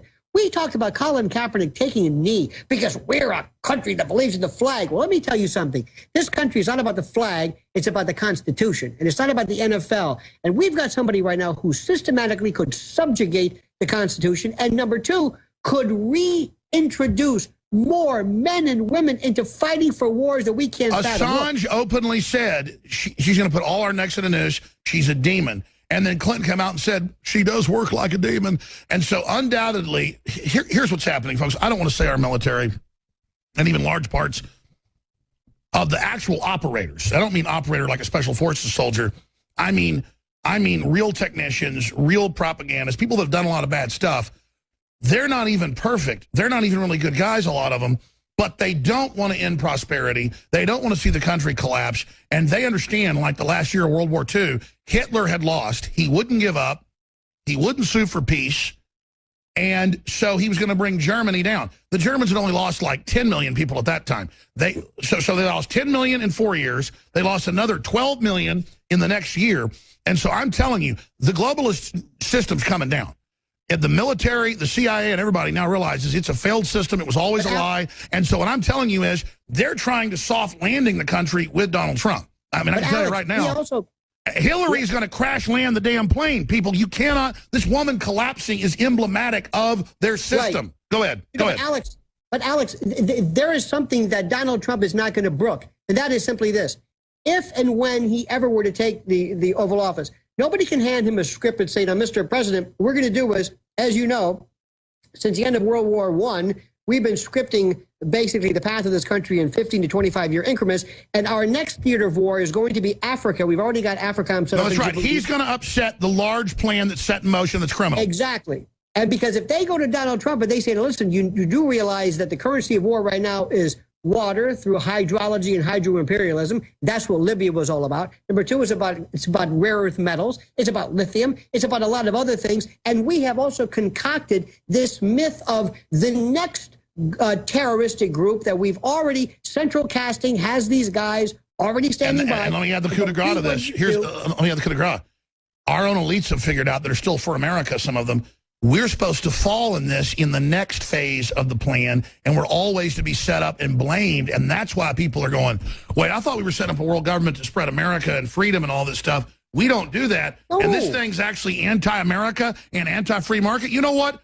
We're going to steal the plan from you and actually use it for 1776 worldwide, my plan, and others' plan, to actually take this thing back and then democratize these countries and push back from the table and then actually be more powerful than ever.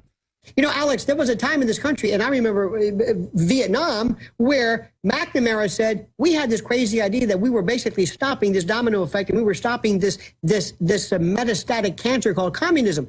They didn't want the oil in Vietnam. They didn't want the lithium and the rare earth metals, and they didn't want the geostrategic. They wanted the war game.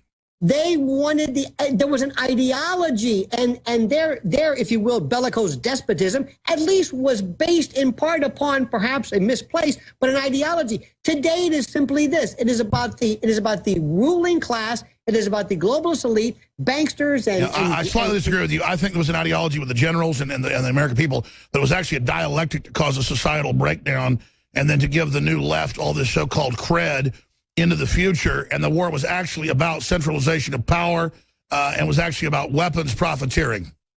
Well, listen, there was always, let's go back to the military-industrial complex, but the point I'm saying is simply this. What we're talking about right now is a very simple idea. I said before, what Donald Trump said, that I couldn't believe he was saying this, they said, would you speak with Mr. Putin? And he said, yes. And they said, how dare you? Do you know, let me just say something. This Russophobic Red Scare business, you know, recently, Larry King, who does a show on Aura TV, which is on the RT network, he interviewed Donald Trump. And overnight, they came Donald Trump's on Russian TV. Right, but suggesting that Larry King is some kind of a Russian agent or some Kremlinologist, when Larry King, by next week, will have interviewed everybody on the face of the earth. Now, Larry King, the following week, was interviewing Dolly Parton, and nobody talked about that. But what happens is you have this gullible, sheeple, this American public that believes everything because it's so tired and it's so narcotized. Lionel, I've got to go to our next guest, but you're on fire. But I've got to say this. You're absolutely right. You know how surreal it was? I got sad for my country, sad for Rachel Maddow, sad for Hillary, really, that they're so low. And I don't mean that to sound big. I mean, it's a feeling beyond hatred or disgust or loathing now. When they had me and Donald Trump and Putin up there, and she says, we're basically Russian agents. Hillary says in her alt media speech that our godfather is Putin. That's a quote. And it's so insulting, not that they're even saying it about me, but that it's so patently ridiculous. It's so patently insane. It's so patently false, and that they think the public would actually buy that. And this is what hit me, Lionel. And I want to ask David Nott about this, but I want to ask you briefly in closing. Oh, my God, they are planning on a war with Russia down the road, and anybody against that war is now going to be a Russian agent. And this is a globalist war against what's left of nation states, just like the UN and the Communist Chinese and everybody else are weighing in to suppress America right now and are involved in our election. And the EU and UN is coming to run our election. This really is globalism. All these nations under global control ganging up, and the UK and Russia are already pulling out. God bless them. We're trying to pull out. So I guess as a nationalist, you could then say, I guess we are allied with Russia and that we don't want them to be overrun and we respect their country. But, I mean, that's just called being sane. You know, Alex, one of the best things you can do, there's a great psychological technique, and I don't know the name of it, but I'll just call it alignalism. And that is simply this. If you really confound somebody, if I want to really make you hum and pull a Ralph Cramden and look as guilty as hell, the best thing I can do is to accuse you of something that is so ridiculous you don't even know where to start. If I said, you're a Venusian, you're a Martian, you're not even human, versus you are a right-wing zealot or despotic or whatever, that you can deal with. When somebody hits you with not only being somehow an agent of a foreign country and part of an international Russo, Kremlin, Moscow-centric cabal and conspiracy and confederation that is so far-fetched, so beyond imagination that you're nonplussed and you end up looking guilty because you don't even know where to start. It's so incredible. That's what they do. It's like people that have been falsely accused of rape and it later comes out that they didn't do it. When the police are questioning them and you're a prosecutor, they're just, sometimes they can't even talk. They're like, right. Did I? What? It's like, guilty. Am I a Russian agent? It's like, because this is, you know, the media is bad, but Hillary's getting $35 million from the Russians for the uranium. She's a real broker selling our country out. All this is really happening, and then she went and spent a lot of time in Moscow in the 60s as a CIA agent. But the point is, I've never even been to Moscow. But you're absolutely right. It just shows Alex, how they're trying to hit you with something so over the top. But also, let me tell you something. When you work in, and Rachel, I think she's a delightful person. I worked with her years ago. Believe it or not, there was a group called Air America, and I've never met anybody who is nice as she is. She's a very smart person. But let me tell you what happens. When you are a part of a group, you become a member. And when you are making millions of dollars, and you are making millions, but you're elevated and provided a pedestal where you are the voice of a progressive group.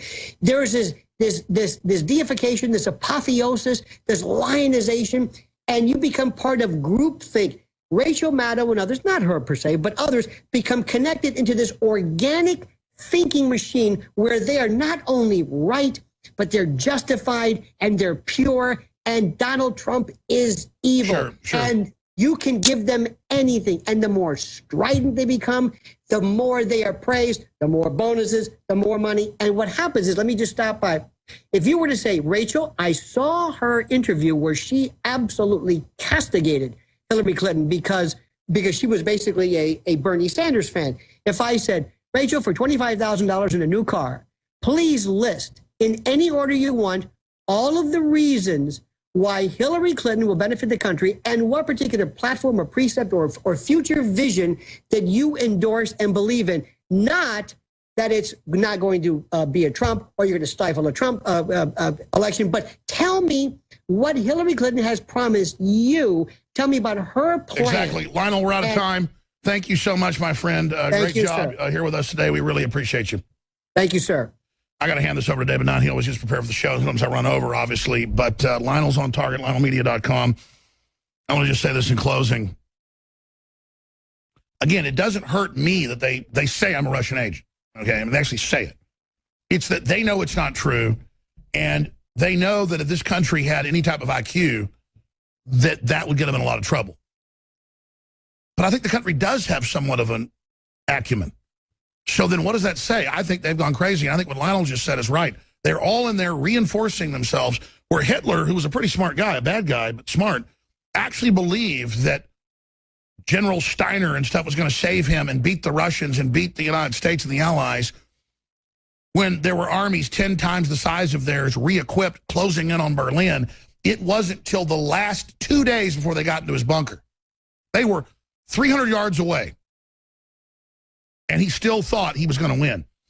And I'm going to tell you, they call us the deplorables. They are the delusionals. They are. They may get Hillary in through fraud or some October surprise. Trump's not in yet. Looking at it, I think he's about 5-10 points ahead, depending on how you look, break it. But make no mistake, they're done. Globalism is done, like Steve Pieczenik said. And the more time goes on, I realize how smart that guy is.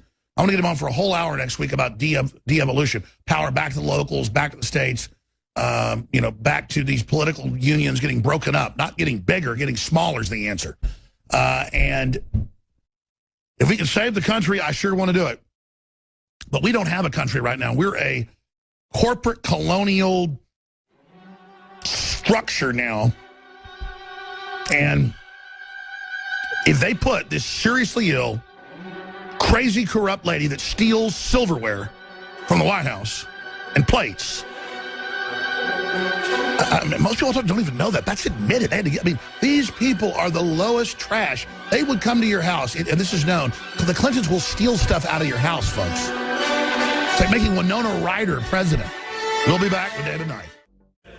This is not about talking about myself. This is not gonzo journalism. But I'm not purely engaged in journalism. I'm engaged in pretty much pure activism, using the truth as a weapon against the tyrants. I'm going to hand the baton to David Knight. Nightly News is tonight, 7 o'clock Central. He's going to be hosting this Sunday. I think Roger Stone is going to come on, but specifically on a battle plan to really stop the steal. Not just get organized, be poll watchers, but how are they going to try to steal it? But everything's coming together. This is the planets aligning for good or for bad right now. And when you fight globalism, which is a modern form of corporate colonialism, in their own words, that's setting up a technocracy to control and enslave everybody, a planetary government based on rigged economies, unfair weights and balances, unfair justice, systems where only the globalists can basically operate. And then they have the nerve, when you're finally proven right, and it all comes out in the news, world government, corporate world government, you name it, they just go, we're just going to divide and conquer and use racism with the minorities and divide everybody. And you're like, that's wrong, that's racist. Of course it's racist.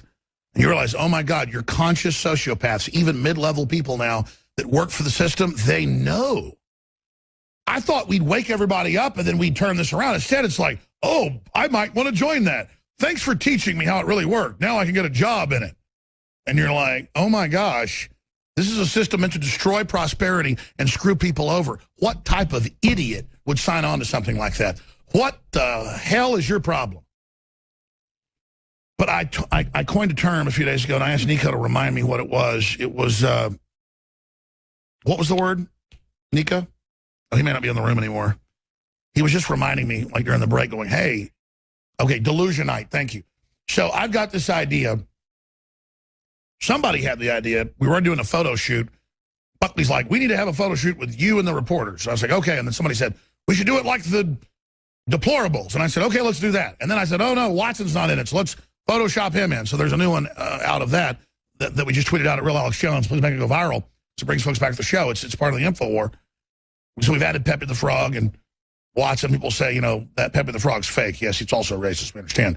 Hillary Clinton said so. There's not really a 6-foot frog. We get it. But I thought these people are the delusionals. This morning it hit me. So we're going to Photoshop. Anybody else can do this. See, I don't territorialize ideas. I just want to win and have freedom in this information war.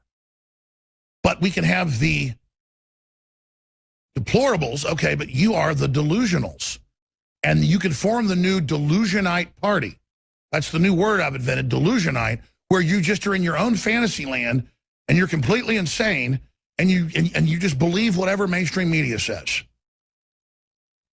And then, hey, it doesn't matter if you're mainstream media, you have a 6% approval rating and everybody hates you. Just be delusional and say you're winning, and then maybe get enough of your delusionite followers to believe it. So when you do steal the election, the 60% or whatever that were robbed believe the con and buy into your delusionite system, because what you're building is so inhuman, so garbage-filled, so ass-backwards, so upside down, so 2 + 2 = whatever Karl Rove or Barack Obama says, that we don't even have a hope of understanding it. And that is it. That's why they're dumbing the kids down. It's why they're scrambling the brains. It's why they're at war with mathematics and reality, is because they are the delusionites. Hillary herself is a delusionite. How does she think she's going to keep going? It's probably a bigger victory if she does get in, the more I think about it, because it's so discrediting. You guys have destroyed your soft power. Now you're saying you're going to censor us and arrest us, and we're Russian spies. You've lost. When you start calling people that are Americana, anti-globalist, total nationalist, Russian spies, and you call Nigel Farage a Russian spy because 25 years ago, before this debate was even going, he didn't like the UK going under EU control with no voting. You've lost. You arrest me and say I'm a Russian spy plotting to assassinate Hillary. Yes, folks, they have a federal investigation going on that, okay? I've confirmed it. You heard it right. I'm not a Russian spy. I'm not planning to assassinate Hillary. And then it all clicked. Oh, my gosh. It's what Watson said he smells. They're going to do a false flag, and they could do something so big and so delusional and so crazy where they could try to kill Hillary and say one of my listeners did it. Or hell, folks, say I did it. I mean, the sky's the limit. Why not? These are people that when they left the White House stole the China. And I keep going back to that because it's the trashiness. It's the boldness. It's the psychopaths. Stop. They lose connection with reality. David, I know I'm on fire today, and people get mad at me. I'm going to explain. When we have fourth hour, it's always known that I may just go into the fourth hour. They're just there in the wings if this pony gets tired. But David always gets ready and has a lot to cover, so that I still kind of feel bad. So it's best of times, worst of times. But it's just all coming into view now, David, for me. I mean, is it coming into view for you, or do you see something different? Yeah, you know, Alex, when you were talking to Lionel and you asked him what he saw coming up, I think we can already see how they're pushing for World War III. It was just on Wednesday that David Petraeus went on the Charlie Rose show saying it's not too late. We can still have a no-fly zone. And he made some amazing comments, Alex. He said it's not too late to declare a safe zone. It's not too late to declare a no-fly zone. He says you don't even have to enter their airspace. You could do it with cruise missiles, air-launched, sea-launched, other things. It's very means straightforward, blow very, up very Russian quickly. planes. I'm sorry. Yeah. Please cue up the chairman of the Joint Chiefs last week. No coverage in the U.S. says, you're asking us to do a no-fly. That means war with Russia. I'm ready, but I need the order. And it's like these people are so delusional. Obama and Hillary and the neocons won't even give the order. They're so disconnected. They bitch at the general. Why isn't there a no-fly zone? It's because there'll be a goddamn war with Russia, you dumb bastards. And listen, I don't want to use the Lord's name in vain. I mean there'll be a God will damn us to hell. And if we're about to have nuclear war, it's time to use the GD, folks, because the point is that, I'm sorry to interrupt you, David, but you're so on target. You're so, I mean, there was somebody in the past who I knew who thought I was a kook for warning of World War III when all the experts say it's getting closer. And I told that person, I said, you just need to get out of my life at this point, because I don't want to be around people that don't care anymore. I'm sick of all you people that think not giving a crap gives you some type of moral superiority. What it makes you is a piece of filth. I'm sorry, David. Go ahead. I'm going to stop now. You take over. You got great points to make. Please support us, folks. Get our new probiotic. Get the Hillary for Prison shirt. We're going to stop selling it in 38 days. We need the financial support. Pray for us and spread our videos and articles. There's a lot of stuff on InfoWars that we didn't get to, but just understand it's all happening. Everything's accelerating. The censorship, the control, all of it. David Knight, go ahead. Well, yeah, Alex, it's absolutely is amazing, you know, when you were talking about that, what's going to happen. And clearly one of the things that they're telling us, before I get back to the war issue, I mean, World War III is something we should be concerned about, folks. But even if they didn't do that, even if World War III doesn't break out, they have a soft tyranny plan. And I keep seeing from all the mainstream media, like The Guardian, The New York Times, Washington Post, article after article after article saying there's one thing that Hillary and Trump both agree on. They don't want to see TPP. And every time I see that, I just want to slam my fist on the desk and say that is the most blatant lie they can tell you. She is the main author! Absolutely. And if you get TPP, you have to understand what they're doing is they're setting this up to control our economies globally. Once they control our economies globally, they will run them into the ground. Then they will use as an excuse to seize political control. And you have to look at Hillary Clinton. She is fully on board with TPP. It was the gold standard. And do your own fact checking. The plan is to run down our economies to build their new breakaway civilization. In their own words, they want you poor. They're building a breakaway system. Go ahead, David. Yeah, absolutely. Alex, there are three different areas to this. We have to understand this. Open borders is part of it. The great people replacement, bringing chaos with culture clashes that are engineered. The other part of it is the trade treaties, where your economy will be managed by unaccountable committees that are outside of your country. You have absolutely no control or authority over these people. We're dangerously close to that now with the private Federal Reserve, even pulling in people like this Chobani Greek yogurt billionaire who's not even an American citizen on the New York Fed, creating economic policy for us. It's going to get much more detailed than that. Oh, it's here. Again, it's the TPP UN taking over now. It's all happening. So they've got to get this bolted down because they've got agreements. They're building a world government, and we're supposedly not part of it. Here's General Joseph Dunford, the chairman of the Joint Chiefs, since you mentioned it. I want to back you up for new listeners, saying, yeah, we can have a no-fly zone. It means war with Russia. And as you said, Charlie Rose, they've got General Petraeus, and they're going, it's okay. We'll just shoot down the Russian planes with cruise missiles. But then they're going to respond. This is the craziest stuff As I've if they ever don't heard. have anything else. We've got all the cruise missiles. We got all the sea launch missiles. We can just, we're so... But what happens when Russia then responds to that, which they will? That's what I mean. They only talk about one move in a chess game. Yes. And they've got to know, it's like it's a demon from another planet trying to kill all of us, going, we can attack the Russians. And they don't talk about what happens when you do. I mean, it's the craziest crap. And then it's not like we're attacking the Russians to free some people. We're attacking the Russians so they can't defeat Al-Qaeda and ISIS. And that's the key. That's the key. Why do we have to stop Russia from defeating ISIS? That's the most insane part Donald of Trump has common sense and says, this is great. They're like, oh, my God, you're a Russian agent. You're not going to let our Saudi Arabian jihadis kill everyone and kill the Christians. You're so horrible, Trump. He's not a Russian agent. He's an agent of not wanting to commit suicide, delusionites, dumbasses. And you know, Alex, when we look at this, I see this article from The Guardian. They talk about, well, there's a new offensive that is shaping up again for the battle for Aleppo. And again, there was a massive battle 4 years ago. Aleppo. Yeah, what is Aleppo? Yeah, are you listening, Gary Johnson? Pay attention right now. There was a major battle when you were running for president 4 years ago. It is shaping up for another. Can you name one world leader? Yeah. By the way, just a month ago, I told people that I thought he had a stroke or was brain damage or was mentally ill, and CJ came on and seconded it. He was here for an hour, and he would sit there during the break scowling and growling at me, and like a 3-year-old that thinks, you know, he's in a Superman outfit and he can beat you up, and I thought it was a joke. I believe Gary Johnson is completely insane. Yeah. And notice it's now being illustrated. It's not just the fat guy who stripped down to his G-string. I mean, Gary Johnson and William Weld are doing the full Monty every time they get on television, so they're not going to do any more town halls. But if we look at Aleppo, they've got a massive number of Syrian troops and other fighters, 5,000, going in to try to take back that city now. And the way The Guardian reports it, they said they're going to attack opposition-held Aleppo. They won't say that it's being held by ISIS. See, that's the way they spin it. The liberal papers, the mainstream I know, and when media. people get killed, when the West started this invasion, oh my gosh, it was more deaths because of Assad. Yeah, yeah. And Donald Trump doesn't even want to get rid of him. No, Donald Trump says Assad should go. And Assad says, I'll leave as soon as you pull out, and we'll have an election, but we're not going to be taken over by Saudi Arabia. Yeah. Well, they tried a ceasefire, and that didn't last for even a week. Putin has said they will support making Assad go. Yes. They will stand by that. In fact, since you mentioned, I'm going to play the clip. General Joseph Dunford saying, yeah, okay, we can have no fly zone. It means war with Russia. I need to get the authorization for that. Here it is. For Syria. What about the option of controlling the airspace so that barrel bombs cannot be dropped? All the options. What do you think of that option, sir? Right now, Senator, for us to control all of the airspace in Syria would require us to go to war against Syria and Russia. That's a pretty fundamental decision that certainly I'm not going to make.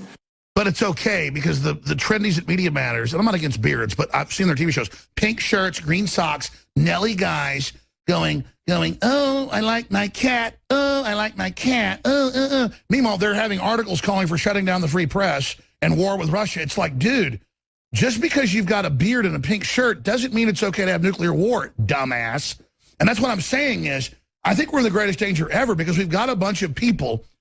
The warrior class has got its own problems, but at least they're usually the ones you got to worry about starting a war. They're the ones stopping our crazy, weirdo, criminal, sociopath liberals from starting World War III because even the State Department admits Hollywood's mad about the pro-family agenda of Russia and that it's Christian. So Hollywood's got such a raging hard-on for some Christians that they can't kill that they want to all die when ICBMs come into Southern California.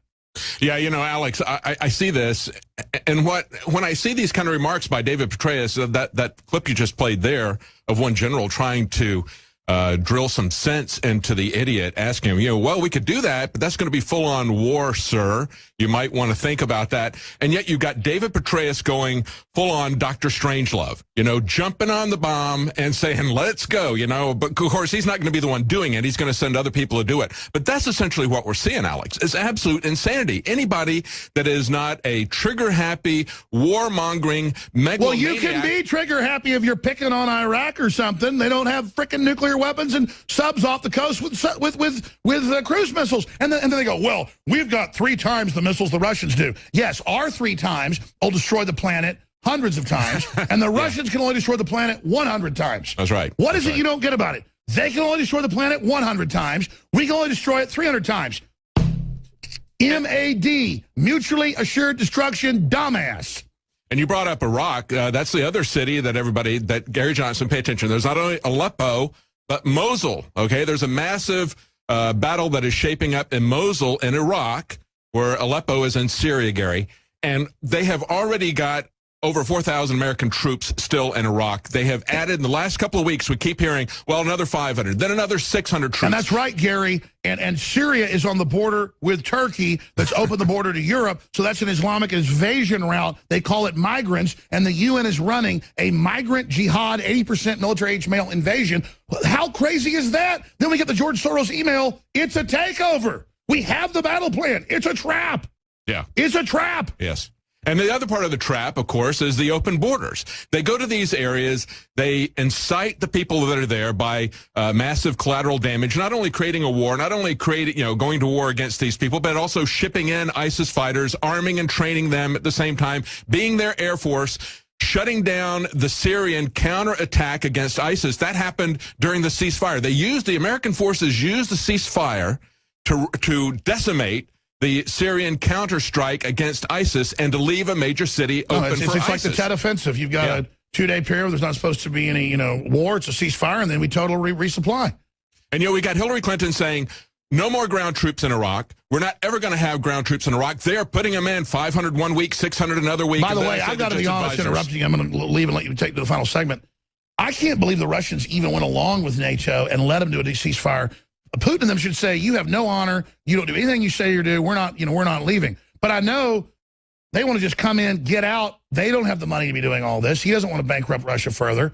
It's so evil. I mean, it's like when Putin said, and it's the truth. I'm not lionizing him. He told the truth at the UN. He said, do you know what you've done turning loose these jihadis, killing all these Christians and people, hundreds of thousands dead? Do you know what your leaders have done? I mean, we literally have crazy people that are bloodthirsty running things, David. It's absolutely insane, Alex. And yet we've seen just this, I think this was Wednesday, that we saw an American official saying, well, the Russians might be getting a wave of terrorist attacks. So we saw that allusion a couple of months ago. Yeah, we saw allusion a couple of months ago from a former CIA official saying, well, we have to come after Putin. We have to strike close to him. We don't have to assassinate him, but get close to him. And you look at that film of that car that does a head-on that kills his favorite chauffeur. I mean, that guy had to drift it to get over to the left to hit that guy, do a head-on collision. That's what they're doing. They're threatening it. They're nothing but mafia. Yeah, and then people start striking back. It's pure bullying, and the chutzpah of the globalists is disgusting. David Knight, take over. Welcome back to the Alex Jones Show on this Friday, September 30th, 2016. I want to quickly run down some of the headlines that tell you where we're going to be headed if Hillary Clinton becomes president, or some of the dangers that are on the horizon. We were just talking about what's going on in Syria, what's going on in Iraq. That area has been set on fire, as we point out many times, by Hillary Clinton, by Obama, beginning in Libya. And they tried to say that Donald Trump was not opposed to this. And, of course, Lionel was pointing out, even though he said he's not a big fan of Donald Trump, he really doesn't like Hillary. And he says, look, one of the things I like about Donald Trump is the fact that he's not for war. And he was not for the Iraq war. They try to take an ambivalent statement that he made on the Howard Stern show and turn that into a vote for Iraq. No, it was Hillary Clinton that voted for Iraq as a senator, somebody who should have looked at the details of this, made an informed, serious decision. Instead of, they tried to parlay that with an offhand comment that he made. But we have an article from Kit Daniels, media fact checker infighting erupts over Trump's Iraq stance. You got the Hill, you got PolitiFact. They can't decide what's true, what's not true. It's the same way it is with the polls, even with the temperatures. As they try to push global warming. We say they can't even agree on the temperatures the day that Hillary collapses from overheating. But as Kit points out, you've got Lester Holt pushing back Trump, the other person that he was debating in the debate on Monday night, says, no, the record shows you didn't oppose the war. But in reality, if you go back, that statement was in 2002, January 2003, an interview with Fox News. Trump said, well, perhaps Bush shouldn't be doing it yet. Perhaps we should be waiting for the UN.